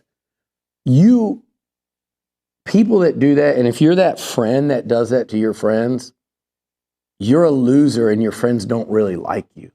This thing, hey, I saw you from the stands. You're getting thin up there. Hey, Oh, I didn't know. Really, and that's always the person that looks a certain type of way too. It's always the person that you want to be mother, I've bitten my tongue for 20 years as you've gotten progressively more hideous. I haven't said it one time. And now you want to point out Nuño's bald spot? I don't know. No, Drew is nice. I don't know Drew. It's not about Drew. I Googled him. He seems like a friendly guy. But you can't do that. You can. I think it's against code. If I go after people, you can make fun of my goatee because it is a choice of mine to keep this same damn facial hair for this long as it turns gray. That is a choice. I could literally in the next commercial segment shave it. I choose to keep it. If you're wearing something nuts, you can make fun. That is a choice. If you want to make fun that I've got long hair, that is a choice. If it's not a choice, just save the crap to yourself. Sorry, not you, Drew. Not you. You're joking with Nuño. He is a little sensitive about that. I'm just taking. Oh, I'm sensitive about everything. That's true. I am extremely sensitive. Sensitunia. That's what we call him. But you know what I do? I battle back, and I work harder. And unfortunately, I can't go to the gym and fix the ball spot. Wow. I'm going to Turkey though. With that said, since I can't, I'm not going to say who, but someone, not me. I don't need to do that yet, but I probably would. I wouldn't do it actually. Someone I know, they didn't do it in Turkey, but they did it in the U.S. I would not fly to Turkey. You think, fly to Turkey, let them put you under anesthesia in Turkey, not at a doctor's office, but at some hair restoration. Yeah, I'm good. The whole thing sounds like, sounds like you're going to come out of that missing an organ to me. Yeah. 20 years later, like, hey, did you know you only have one kidney? I did not know that, yeah. It sounds insane to me, but people do it and people swear by it. I mean, I don't think you need to. I would battle against you doing that. Oh, but I do want to know, did you go into that barbershop yesterday and say, give me the little boy regular, the LBR? Because you mean the same haircut I get get all like the time? Christian and Cruz right now. Do I really? Actually, no. You look younger than them. So it's a compliment. Hey, that's a compliment. Thank you very much. We're already up against the break, but can I just ask you, not even ask, I'm going to make a statement, okay? And you finish that statement, or you give some thoughts on it. Yeah. And this is not an original thought. We've talked about it on the show for weeks, months. Good first matchup against UTSA because they're good enough to get your attention. Yeah, I think, and then some. I think if you play bad, they can beat you. And I don't think that, I'm not predicting that. Spoiler alert, I don't think A&M will cover, what is it by your thing today? Is it 24? 24 and a half is what we have. Seems very large to me for what UTSA is bringing back, at least offensively, the unknown of it all defensively, and a game one. I think if UTSA played the bottom, if their SEC schedule was 9-16, they might go 0-8. They'd be in some competitive games. Maybe not on the top end of that, but on the bottom end, when you think of the Arkansas and the Mississippi State, I don't know what Kentucky and Vandy would be, who knows? OU might be in there. But with that said, you don't have to be first of all, some people predict A&M in that bottom 8, towards the higher end of it. Some people are seeing predict A&M 9th or 10th. I don't. But even if you're not in that group, but you play like it on a given Saturday, which some of these teams in that 2 to 7 will, if you play not at your A game, UTSA will give you I think they're equipped. This particular team is equipped to give you a problem because I think if you're off your game defensively and there's some busts and misassignments in game one, they can take advantage and that can result in drives being extended and points. And if your offense is all, so I think it's the word dangerous I wouldn't quite use, but I think it's more than just oh, hey, it's tougher than your usual gimme non-conference game to open it. Say, had it been New Mexico State in game one or some of these terrible New Mexico teams. This is actually a capable team led by a more than capable quarterback with a bunch of veterans up front on the O-line, a bunch of old dudes, and a lot of transfers that played at other places. Dare I say, this team has a lot of the traits of, say, an App State. We thought App State were these giant killers, and I said, man, when they beat Michigan, and they had beaten Michigan 10 or 15 years earlier. Yeah. Now, the week before, they gave North Carolina all they could handle. But it's not like App State was regularly beaten. UTSA, this team is on a level that program is typically on. UTSA, you look at what they've done under Traylor, they win a lot of games. Now, with that said, A&M should go out, play well, and win this game comfortably. Yep. And pull away as it goes. They have to play well. And I don't think, you're not going to be mid-season Texas A&M. You're not going to be SEC Texas A&M. I don't even know if it's realistic to ask you to be as good as you're going to be 2 weeks from now when you've played 2 games and you head to South Bend. But they need to play good football tomorrow to win this game the way that they want to and the way that people expect. I mean, obviously Vegas expects a 24.5-point game. Or I guess there's no halves. Vegas expects a 24 or 25-point game. I don't. But I do think something in that 17 range. Instead of break, we'll come back with more. When it comes to your money, peace of mind starts with the right team. And Aggie-owned Paragon Financial Advisors is an independent fiduciary firm serving clients across Texas. No commissions, no sales pitch, just trusted advice tailored to you. With a team of 18 professionals, including over 9 CFP, CFA, and CPA, their expertise runs deep, and at Paragon, credentials do matter, and so does your future. Visit paragon-adv.com or call them up 979-693-3907 to schedule your free consultation today. It is Paragon Financial Advisors. Our QB1, Stephen McGee, works there. Integrity, expertise, and trust is Paragon Financial Advisors.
Nick, is this your type of jam right here? All I think of when I hear this song is Cars, the movie. You ever show your kids Of course, Cars? I've watched Cars. Good movie. Great movie. You know what I think of? Changing the station when I hear that song. We just lost everybody. I think we lost the entire audience. It's not that hot of a take. It's just that song sucks. Wow. Life is a highway. No, life It's is not made a highway. for a kids movie, It dude. is, yeah. Is that where the movie song came from? Yes. It actually started, or Yeah. was it Take just that on back. that movie? I'm pretty sure it was like an original song for Cars, and then it just okay. became. Okay, it's great. Great song. I hate it. How about that? That's fine. Can we get like a Parker McCullum song? Can we get a Zach Bryan song? Can No, we not get a Zach Bryan. Kanye not West Zach- song? not- whoa. He's popular with the people. You know what I'm saying? Like, can we get something that people actually like? He's popular. Waylon Jennings. There you go. I think our entire audience would be Yeah. okay with Waylon Jennings on the other side. Yep. Can Brian Broadcasting hook a brother up? Just saying. I'm not being sensitive. I'm not being mean. I'm just joking. 979-693-1150. This is what I do when Billy's out of the studio and we have something planned and he's not here because he's yelling at somebody. So we go to Reese Nygren. Nygren, give me just something to chew on for a moment, please. So Cyrus Allen, former Aggie, played last night. Thought he was out of the college football. I thought he was 30. I thought he was out of eligibility too, but he is playing for the Cincinnati Bearcats. Last night he had 5 catches for 41 yards. He didn't. I don't think he ended up in the end zone, but he did have 34 yards on the final drive, including a 12-yard reception on 4th and 7 to extend the game. I thought he was out of eligibility, and then they were like Cyrus Allen with the kid. And I was like, yeah, holy cow. A&M was ready to go in a different direction. I liked him. He was good last year. By the way, Madden in Houston says, original song for Cars, bro, that's a remake. So everybody was wrong on that. I guess so. Yeah. Do you like the song Life is a Highway? You know what? Your mic's, I don't think your mic is on. God bless. Oh my gosh. We haven't even started the McKinney hour yet. It's going to be great. You know, I remember when that song came out, and this is my memory is just stupid. It's just I had some memory the other day. I called. I heard the song "Alone" by Heart, and called Dan and Holly, and I caught them. It's rare that you catch Dan just sitting at home. And I called them and told him, you know, I remember this was like 15 years, whenever he played for the Cowboys at his house in Dallas, and they had like a karaoke, and this girl, one of her friends, who I don't even know, I don't have known her before, sang just a awesome rendition of that song by Heart, and I was like, it just made me, I heard that on radio, thought of that from 15 years ago, and said, oh, I should call Dan. It's stupid. And so right now, when you say that song, I think about like whatever year that came out. If you can look it up, I can tell you what grade I was in. I would suspect like 9th. I would suspect like 10th or 11th grade. Probably 11th grade would be my guess. And this girl, Tammy Smith is her name. I haven't seen her since high school probably. I think we're probably Facebook friends. Kept singing that song. And I was like, if you don't, in class, it's like, if you don't stop singing that song, it drives me. It ruined that. I don't like that song. Not because of her, but I just didn't like it then. I don't like it now. And I don't like it either. So what year did it come out? The Life is a Highway? Yeah. I mean, Nygren, you guys you're during fast on that the whole internet. thing couldn't have looked it up, or were you looking up? I don't think about years when songs were made. Tiger. I was like 84. openly wondering and questioning it. 2006. What? Says Life is a Highway song by Rascal Flatts in 2006. Yeah, Rascal Flatts. The original. And the biggest grinder of all time to come through A&M is this huge bandwagon UTSA fan because he's friends with Traylor. 1991. 11th grade. Thank you very much. Good to see you. And by the way, that was exactly right. That's almost amazing. Look at that ability to your recall. Now, in fairness, it could have been my senior year. In fact, it probably was. It was probably the fall of '91. Anyway, this guy, the biggest grinder, UTSA fan, at some point along the way, and people listening that know him are laughing, I glommed on not only to Coach Traylor, but Rascal Flatts. So he was a big Rascal Flatts guy. So any remake, I didn't know there was a thing. Any remake by Rascal Flatts that you attribute to those bozos, Reese, it's your first strike since you've been working. If you see Rascal Flatts, you change the station. What you do? I'm hearing it from the YouTube chat right now about my lack of knowledge about life as a highway. I don't know anything about it either. I'm that sorry. Song just sucks. I'm sorry. When Rascal Flatts remade it, I was like, you were a baby. I was like then, 2 too. months old. Yeah. Sorry. It's interesting. There's songs from the Beatles I wasn't born for that I know. That's interesting. Yeah. I guess they're two different levels though. So, well, I was hoping to talk football this segment, but we didn't. So when we come back, I'm going to have you rank some metrics. Okay? I heard you trying to tell me about You it were during not the break, and listening they at all. put me to sleep. But yeah, People like to hear you talk football. If you want, I can talk football. You can play that game all you want. Oh, We're here going we to go. talk football for an hour and a half. And Are we? gonna, yeah, actually, we are. Okay. So we're going long. We're going live We're going long. and long. I don't care. It's a football By the Friday. way, I'm sorry I'm not over here talking about what you and Olin were talking about What this are we morning. talking about? Oh, Michael Parsons? Yeah. I tried to move away from that. In that segment, yeah. Yeah. Go ahead. Yeah. Go to break. Some colorful language in that segment, too. Anyway, how about a colorful organization? The Association of Former Students. If your business is ready to engage with Aggies and you need an opportunity to do it, check out the Association of Former Students. They bring Aggies of all ages together during their marquee events held throughout the year. Aggie Ring Day is one of them. All Aggie Hullabaloo, the gathering. They welcome tens of thousands of guests, and there are many sponsorship and vendor opportunities to get your brand in front of those attendees. They offer a wide variety of both digital and in-person options to promote your brand. And this includes title sponsorship naming, on-site presence, activation, recognition of social media posts, and much, much more. There's also advertising opportunities in both the Texas Aggie Magazine and the Aggie News newsletter, which are seen by over 230,000 people. So if your business is ready to engage with Aggies, choose a partner with the organization that's been supporting the Aggie Network for over 140 years. For more information on options available through the association, please email sponsorships at aggienetwork.com.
This is a great song. This version is really good. TexAgs Live, presented by David Gardner's Jewelers, Rollo Insurance Studio. I love Waylon Jennings. Yeah. That's something that people probably never thought I would say out loud. No. But I'm a big Waylon Jennings guy. All right, Billy, let's, can I just give you these metrics that I've lost interest in and have you rank them for the season ahead? All right, here's the first one. If you got to rank these in order, like of importance, passing efficiency from our quarterback, Marcel Reed, new look pass rush production, third down conversion rates on both sides, offense and defense, explosive plays allowed by the defense. Oh, thank God. And broke that game. up. Hey, what's guys, up? how are y'all? Sorry. Thank you. Thank you, Here's Tap. your Turn around where you can see the camera. Tap Bent's in the Tap house. Bent's. Basketball.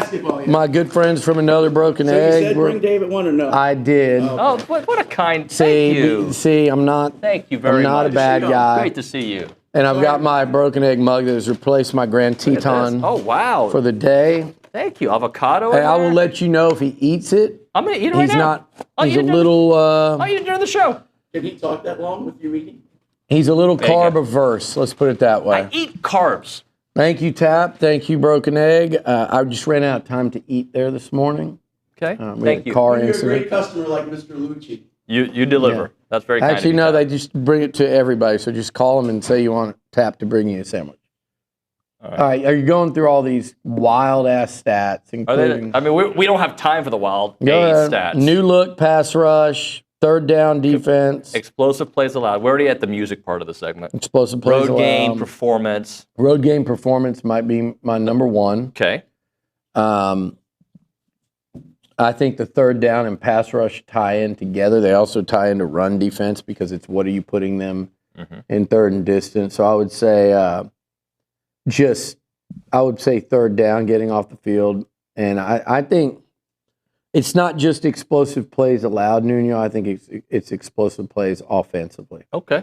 I heard, who did I hear on this show the other day talking about how Elko is going to line up and just kind of smash mouth his way and surprise everyone. And that's how A&M plays. It might have even been paid.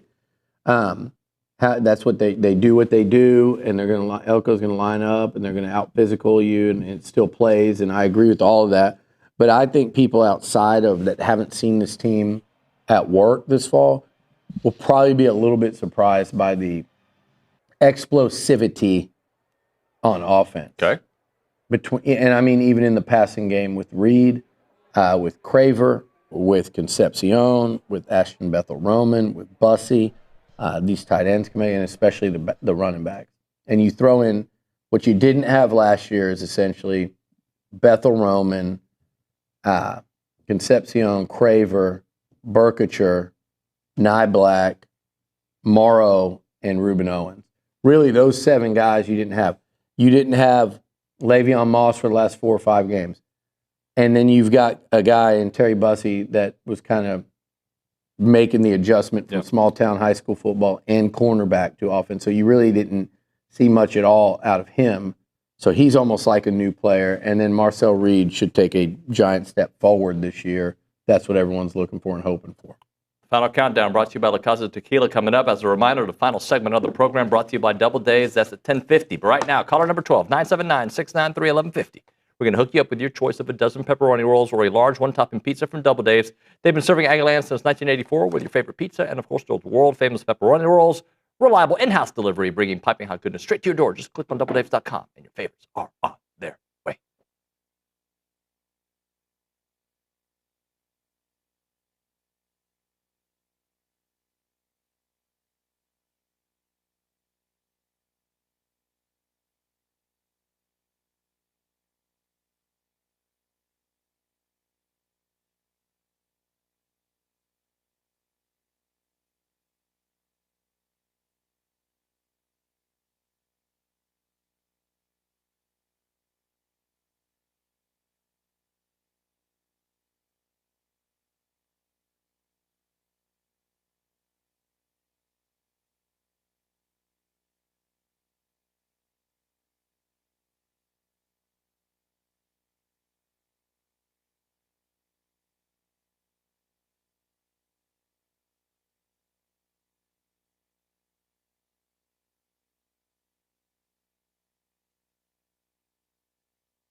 Ladies and gentlemen, we have grown up. The final countdown with Steve and Seth McKinney, presented by La Casa Tequila, raised in Aggie Land, rooted in the SEC.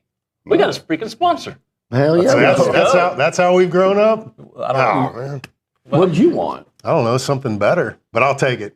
You want a shot of tequila right now? No, I didn't. sponsor. I'm not talking about that. What's wrong with you? No, he said we grew up. Like, how did we grow up? I didn't realize it was because of the sponsor. What'd you think it was? I don't know. Maybe we're all looking very nice, mature. Speak for yourself. Respectable. Speak for yourself. Nuño's got I called it the LBR earlier. What's the that? Little boy regular. By the way, I've got, during the break, Steve, I have a whole list Oh, here we of go. grievances to hit Seth with. And then his first... let me get a tennis ball. His first grievance was to say, I complain too much. Well, that's the whole point of grievances. They are complaints. And I was going to file them formally, but I'll just leave it at one. Okay. Let's hear it. Steve, you know this, and he'll deny it. We went to Yellowstone, and every single creature, sight, every single thing that we saw. That you were there to see, like cool stuff. Like, you don't see here. There's a bear in the woods about 400 to 500 pounds. Right. 30-second grizzly is what I've nicknamed him. If he started a band, his band name would be 30-second grizzly. Oh, I'm sorry. Okay. There was almost a riot out there in the middle of Yellowstone. There I got people behind me honking at me. There's the grizzly. There's the grizzly. Yeah, Evan's yelling at the guy. It's a bleepity bleep national park, man. Come on. They're yelling. I'm nervous. I don't know what to do. First, I don't know if the bear's going to come attack me. I'm running back. outside the car filming the grizzly. Oh, you're that guy. You got outside the car. But I'm going like this because the car's right here, and then I notice Seth isn't following me, and I look, and he's 20 yards away, and the bear's like 20 yards away. They're arguing with some guy that's yelling at him. This is how Faces of Death videos exactly right here. They're yelling at him to get out of the road. So then we see like a moose and her baby right when we get there, and we're like from us to Reese over there, and Seth's like, okay, here, let's get a selfie with him and keep going. Let's go. That's enough of that. We don't see an up close. It was an inner city moose. It wasn't even a rural moose. I mean, it was just right there hanging out. Not even a rural moose. It was a domesticated moose. That's funny. Which could be your other band name. Domesticated moose. Nice. I'll take that one. Last time we did this, right before the Texas game, I think we were all very depressed after that one. We all picked A&M in that one, I'm sure. What is the vibes, the mood, how you feel about this season? Have you recycled your thoughts? Where are you with A&M? We'll start off with you, Seth. All right. Yeah, I've completely recycled my thoughts and taking a big look at what we've got going on this year. You've got a whole entire offensive line that's returning, and it's got a full year of starting and playing with one another under their belt. They're going to be better. You've got Marcel with the year under his belt, better. Le'Veon is back and healthy. He's going to be better. You look at our receivers, we've improved that crew with the transfers that we've got, with the speed. The tight end position is going to be better and more mature with Theo and the transfers that we've got. You get the linebackers all back. The DBs are back. I mean, the D-line I would say, was unproductive last year.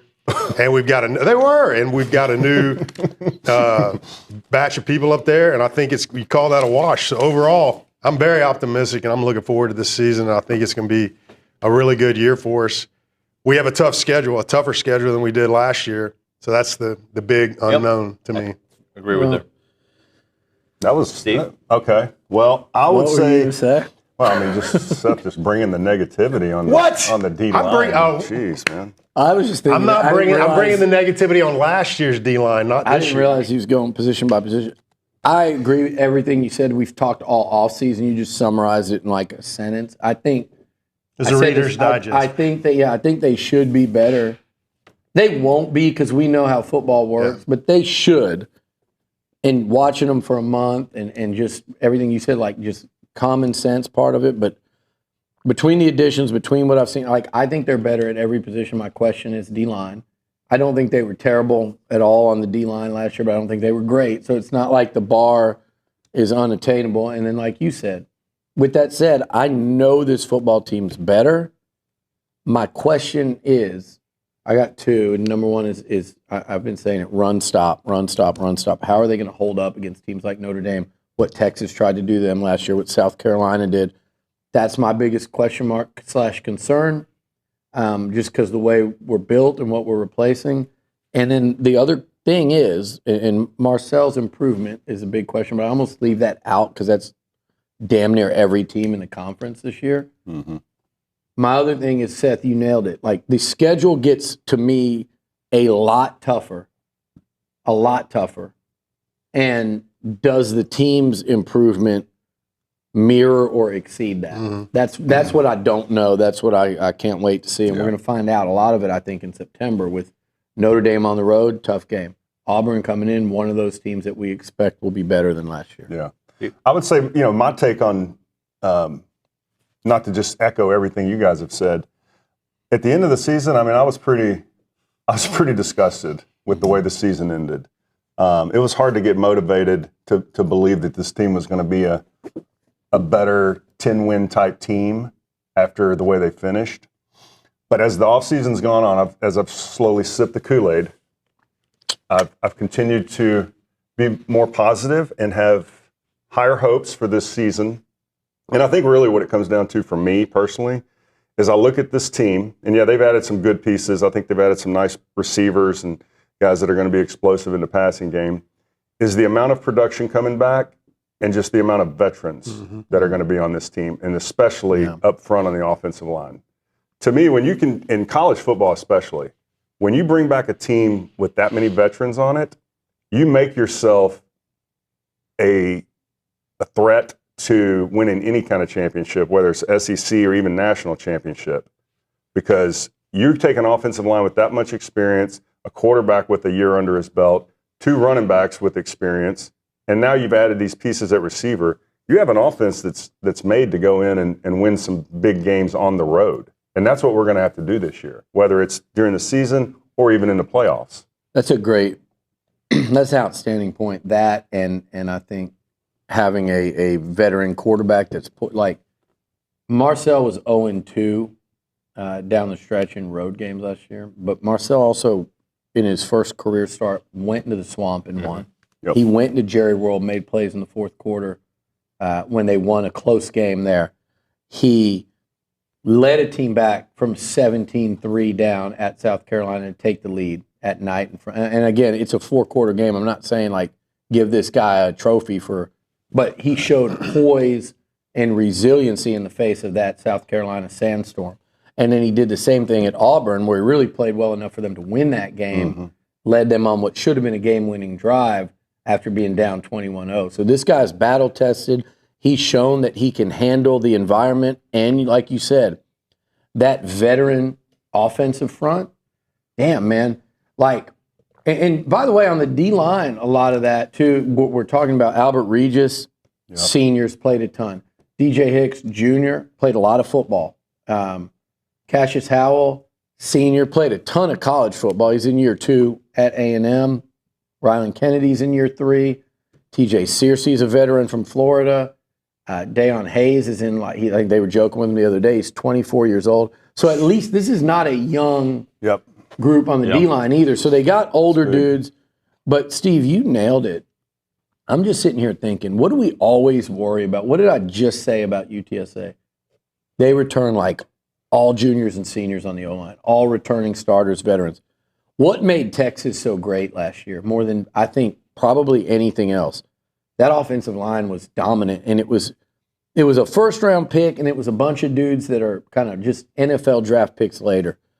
When we play the Missouris, the Iowa States, and when they're in the Big 12, and Kentucky, and these teams, when you worry about the teams that typically are down here, when we start sitting here going, it's because they have like 4 returning starters on the O-line, or they start 3 fifth-year seniors. That's what A&M's got, and they're talented NFL dudes. I guarantee if you asked any head coach in America what would stress you out going into a season more than anything, it would be a young, inexperienced offensive line. And we don't have that. We're exactly the opposite. Next year. Well, but we ain't worried about it. But that's right. That's next year's problem. Just think back to the last time this this program had a winning, what we would consider a successful winning season was 2020. Yeah. Right? 9-1. And what was the difference that year? The experience coming back at the offensive line and at quarterback. And I think we have that formula this year.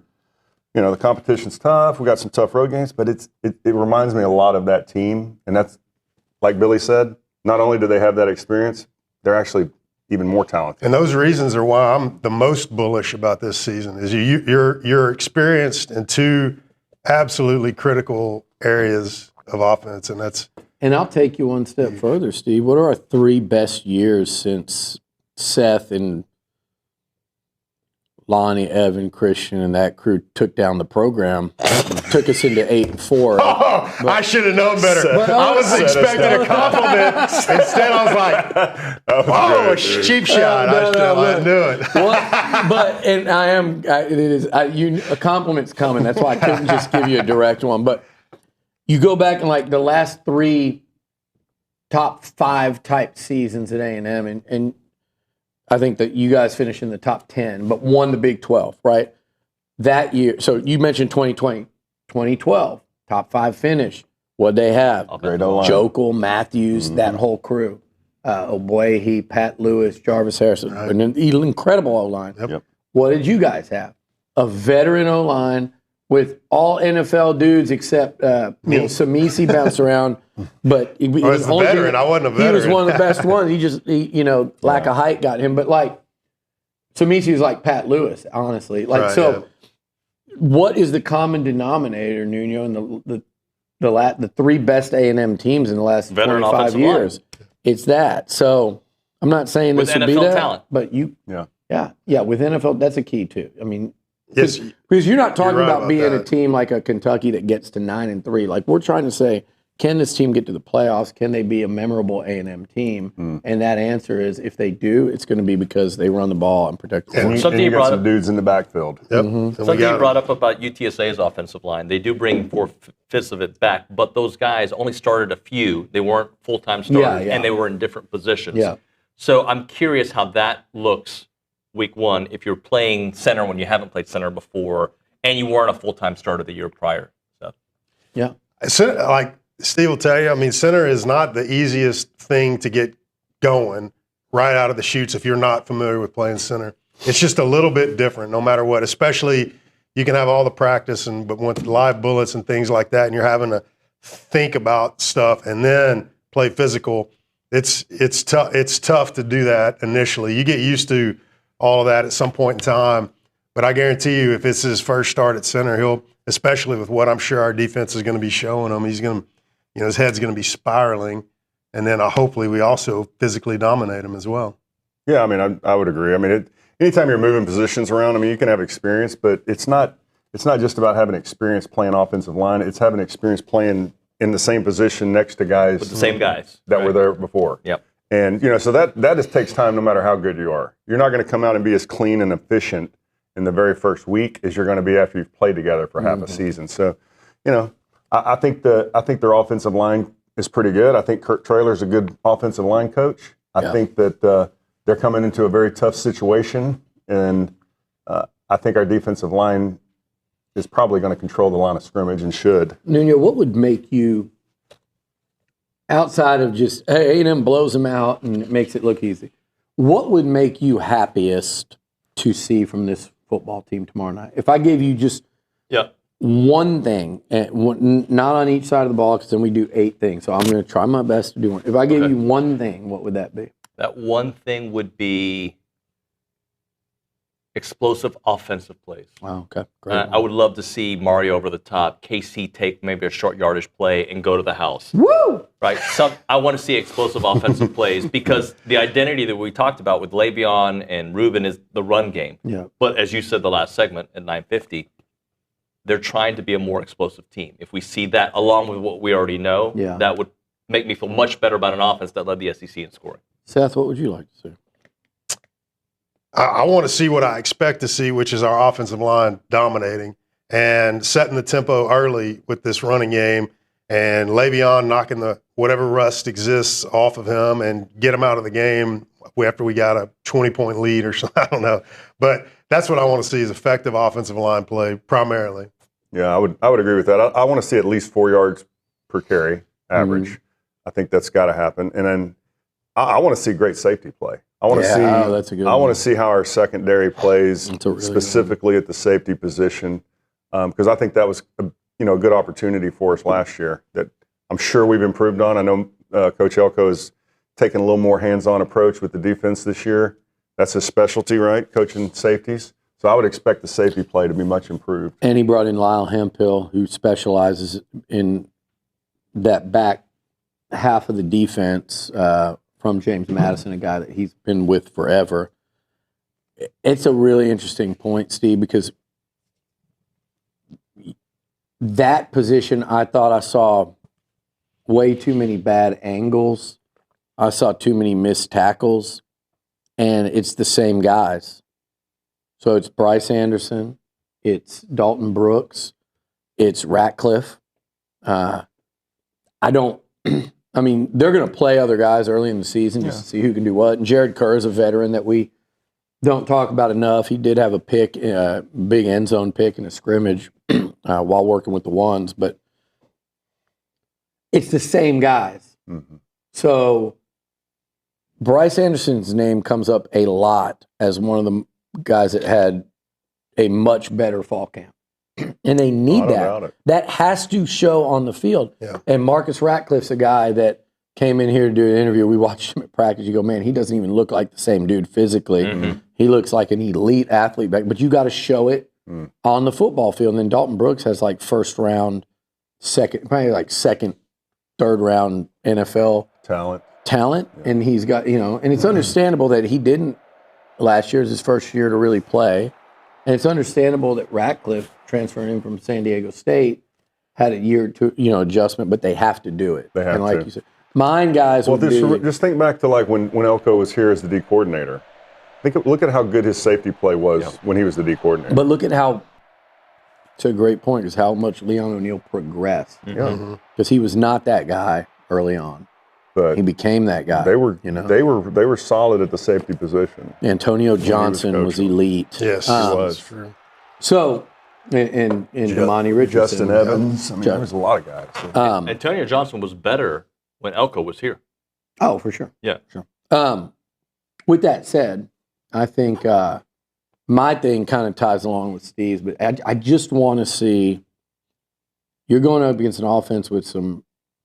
They return their best running back, their best receiver, another receiver that was hurt that might end up being their best receiver, Amador from North Shore. You've got Owen McCown, who you guys are familiar, obviously, with Randy. It's Josh's son, a veteran, battle-tested quarterback, and that O-line. And they run that offense that is, pretty similar to what Oregon does. There's a lot of ties there on that coaching staff. I think Oregon actually picked off one of their coaches a couple years ago that was running it. So they did. I think. I know they did. But with that said, like, is that Will Stein? Yeah, I want to see the A&M defense get after a veteran offense that they're still going to have a lot of physical and matchup advantages on. So, like, impose your will, play confidently without busts, and play like, hey, this is our second year in the defense. We all know what we're doing. And get after the quarterback and force turnovers and stop the run. And my one sentence point to all this is I want there to be an emphatic defensive statement and not one of these where, you just out-depth them and you pull away and win 41-24. Yeah. Like, that's fine. It doesn't mean it's the end of any work. But, I mean, for me to go, that's the best I could feel out of this would be if that defensive performance was at that level. By the way, last year, if you remember, we need to hit a break.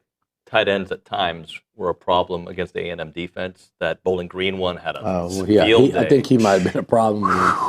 Against anybody. But they have a very deep tight end room. Houston Thomas that we know, Patrick Overmeyer, and Dan Dishman, all are guys that got the single-digit jersey for UTSA, which to them is team leaders. So. I mean, Houston Thomas is a kid that he could play here. And College Station. College Station High product. college You station. may have run into him. Bronny regularly harasses him at Gold's Gym. Poor guy's trying to work out. So I worry Bronny harasses everybody at Gold's Gym. Yeah, he does. So I embarrassing. worry about like him exacting revenge, not on A&M for not taking him, but just at Bronny for disturbing his workouts. We'll come back here in a second. The final countdown brought to you by La Casa Tequila, a moment for Caldwell Country Chevrolet. Highway 21 in Caldwell, online, CaldwellCountryChevrolet.com. If you're looking for a selection that won't break the bank, check out Caldwell Country Chevrolet. They have a great selection, and you know about their customer service. They have complimentary pickup and delivery for their service customers. They also have free oil change for life on the life of the purchase. So as long as you own that vehicle from Caldwell Country Chevrolet, free oil change for life of that. And the pricing is fantastic. The trade-in value is great. What you need to do is make that drive. It's not a far drive. The edge of Bryan to the beginnings of Caldwell, 15 minutes away. But once you get there, you're going to love the experience at Caldwell Country Chevrolet. Highway 21 in Caldwell, online, CaldwellCountryChevrolet.com.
Dylan Raiola stuff out of control or what?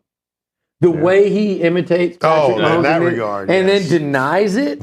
You can't deny it. Insane. What's worse, the way Kobe imitated Michael, because he did imitate him, or this?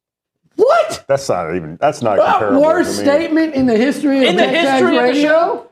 Kobe stuck his tongue out, copied his moves. Kobe Bryant was a top 5 player in NBA history. You're talking about Dylan Raiola. You just compared the two. Yeah, well, I hope Dylan Raiola wins the Super Bowl. Ooh, okay. He's got to win a game in Nebraska, though. That matters. He beat Cincinnati Bookmark by 3. Nuño's, barely.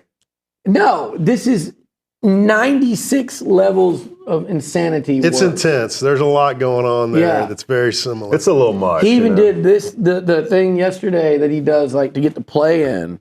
It's crazy. I guess I would just say this, it is crazy, but if you're going to imitate somebody, that's probably a good one to imitate. Imitate the best. Well, you do have to imitate their look, their numbers.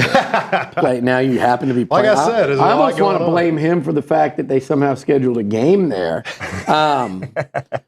Speaking of crazy, how about Nuño during the just a little look into the commercial segment? Why don't you take us through what happened? Steve had a great story, and you were ignoring it. So now you need to hear it again. And then he was so zoned out that he asked Seth, "Hey, how's Abigail liking it here?"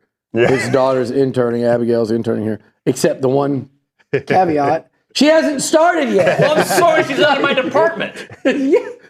How's she enjoying it? How's she enjoying school? How's she enjoying Rush? You missed Steve's best story. Tell him what happened to you walking into LSU. Well, we were talking about how they hadn't won there since Steve was a freshman, A&M in Baton Rouge. And we were talking about things that happened at that game, and I was like, I remember getting a whiskey bottle thrown at me, and then I got mooned by an 80-year-old woman.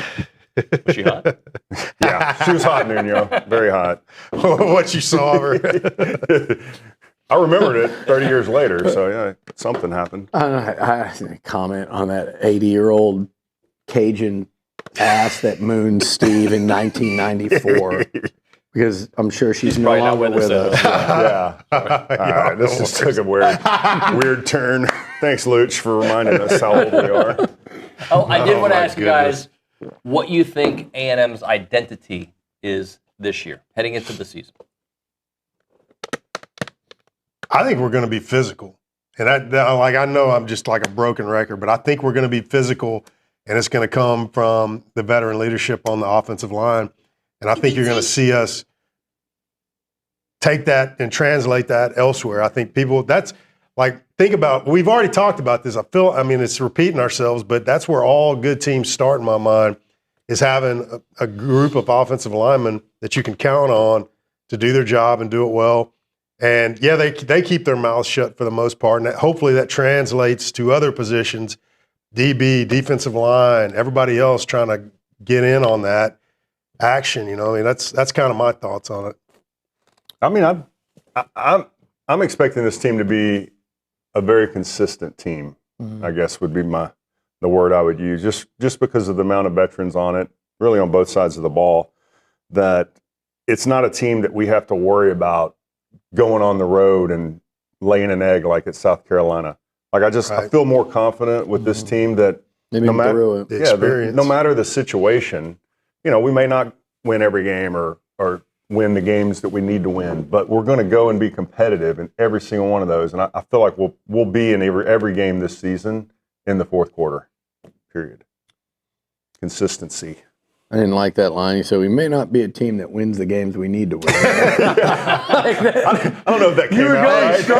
Hey, way to hold him accountable, Billy. Way to hold him accountable. Thank you for pointing that out, buddy. He was rolling, and I was like, I hope not. But that's to piggyback what he just said and take it a step further, so they do accomplish that.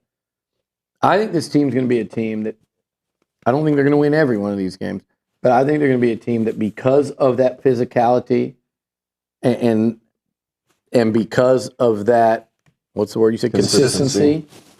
Take those two things together, and I think the result of that is going to be, and I mentioned a veteran quarterback now, those three things together, and I think the result of that is going to be, this is a team that finds ways to win close games. Yeah.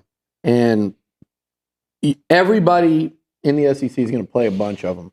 Oh, yeah. I think A&M is going to be one of those that finds ways to win close games more so than others, and certainly more so than. Well, that's what it takes to win championships. As Seth can attest to. Yeah. Close games, yeah. Did y'all even win a game more than 7 points? I don't know the stats. Y'all can look it up in the break or something. But every game was close. Nebraska might have been the only blowout. Yeah. Because really it was 28-21, but that game was like 28-7.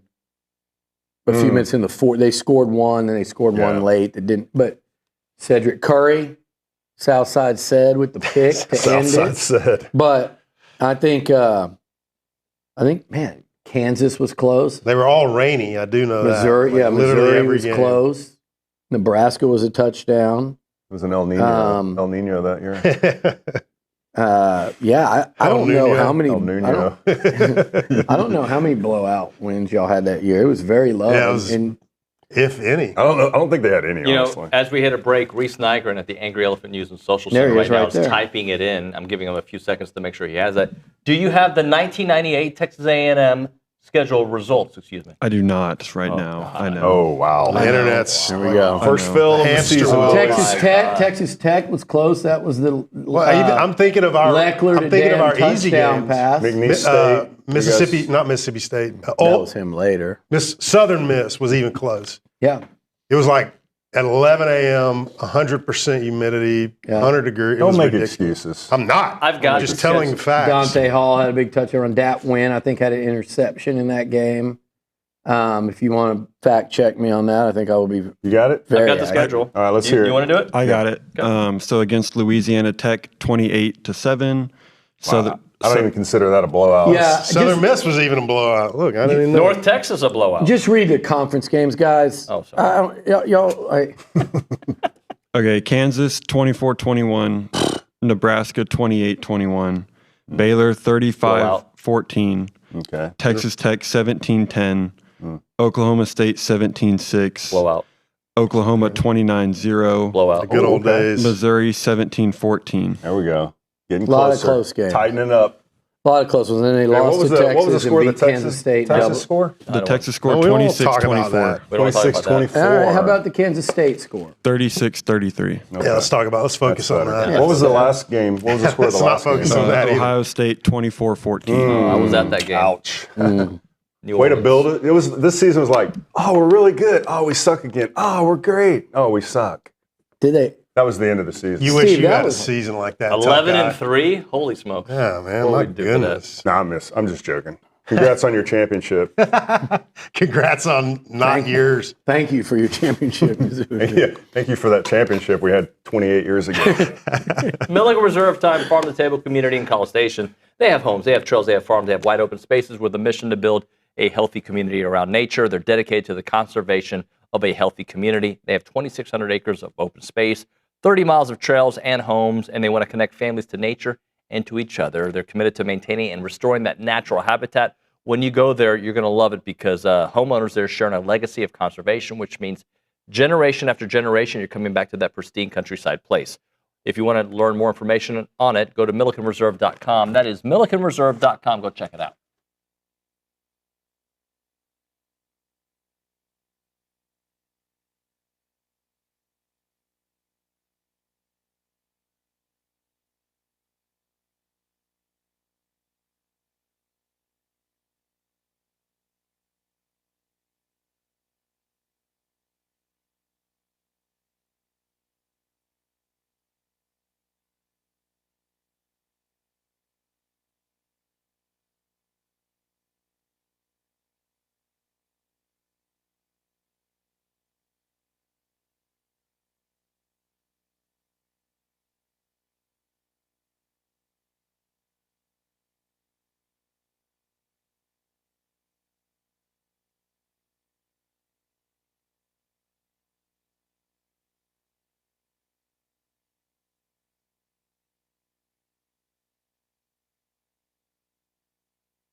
pummeling that Nick Savage takes daily in that chair. The final countdown with the McKinney brothers here, brought to you by La Casa Tequila, raised in Aggieland, rooted in the SEC. Guys, it's one of your favorite segments. Ladies and gentlemen, it's time for the Freak of the Week.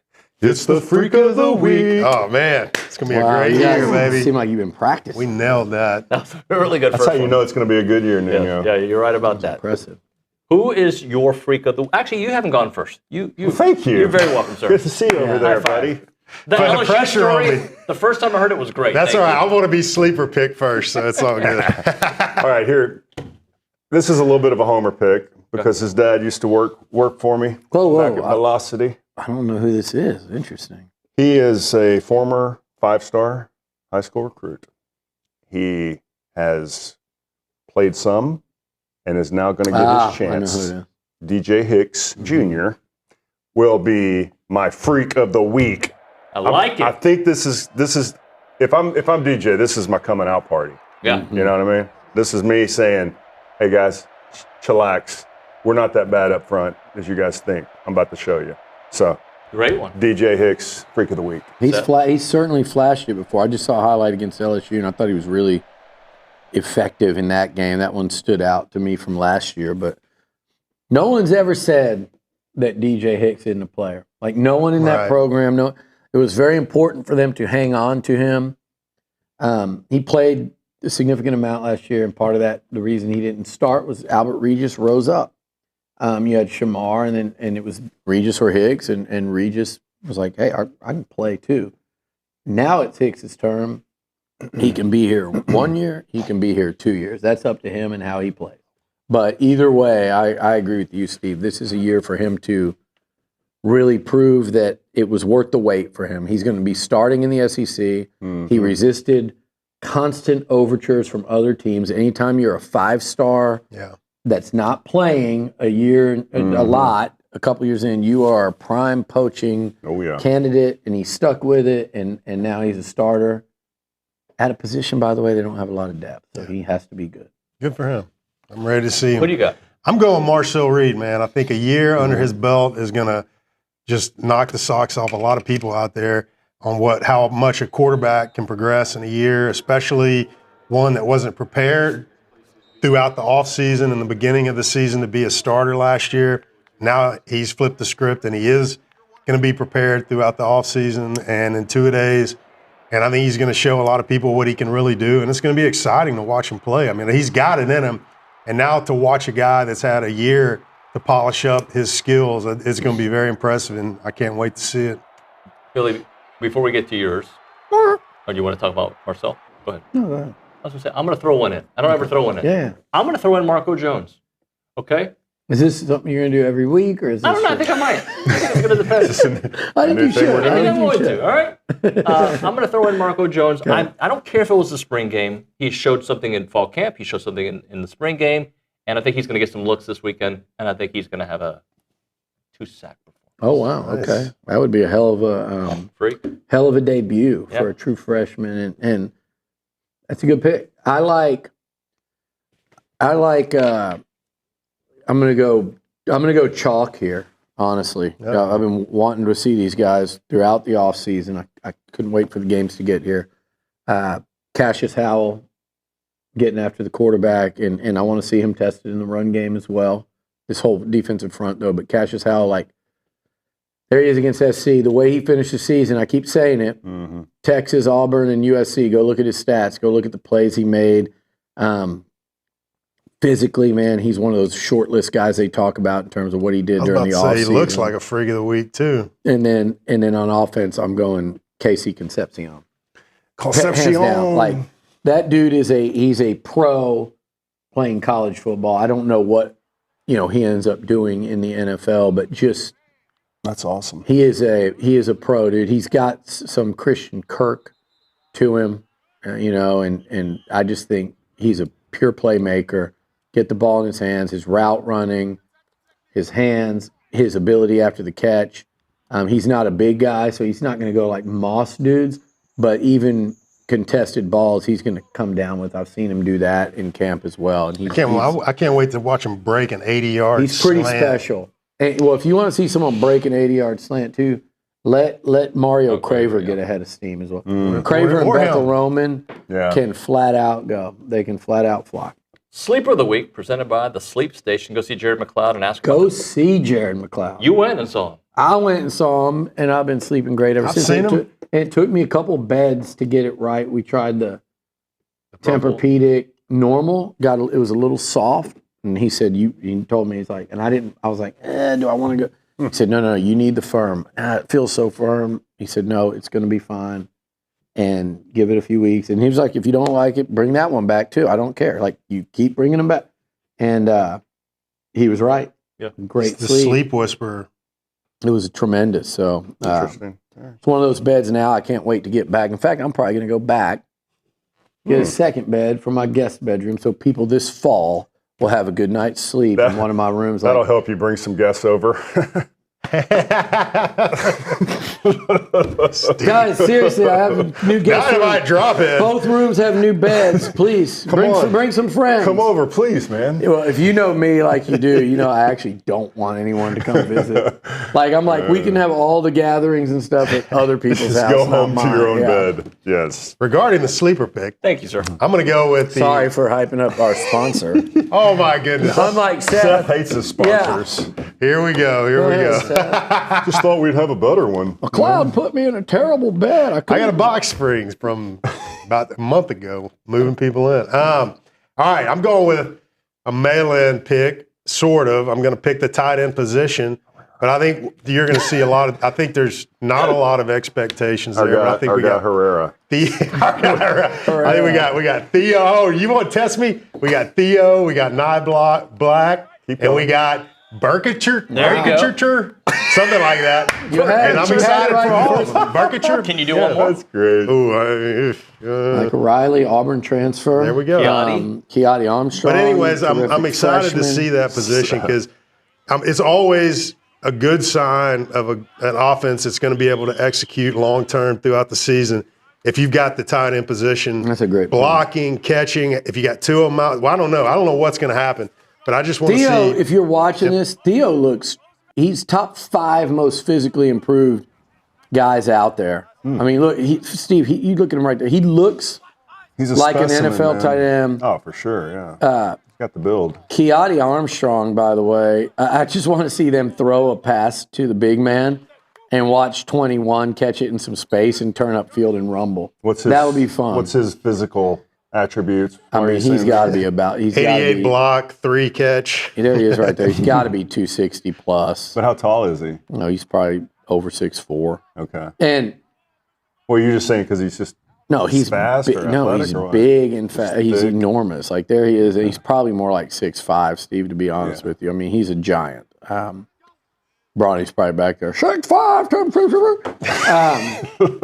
So that sounds just like him. Yeah, so perfect. If Burkature, there's a lot of these dudes that, and guys, if you're listening and you're a trog from another fan base, go worry about your game with Ohio State. You got other things to worry about today than keeping track of our positivity versus negativity. So I'm going to do this because it's.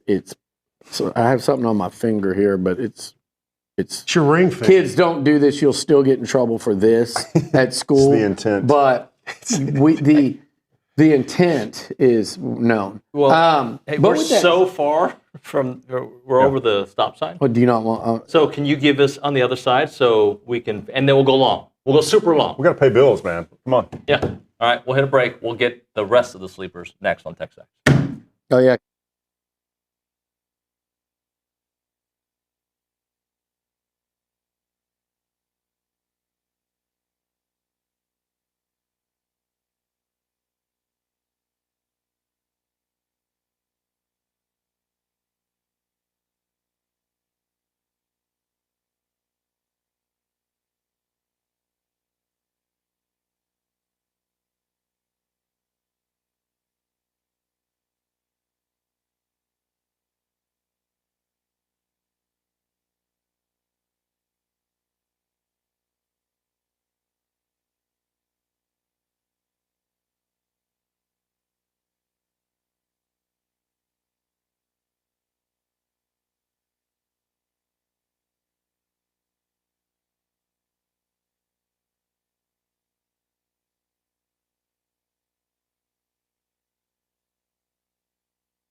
Final segment of the program, the final countdown brought to you by La Casa Tequila.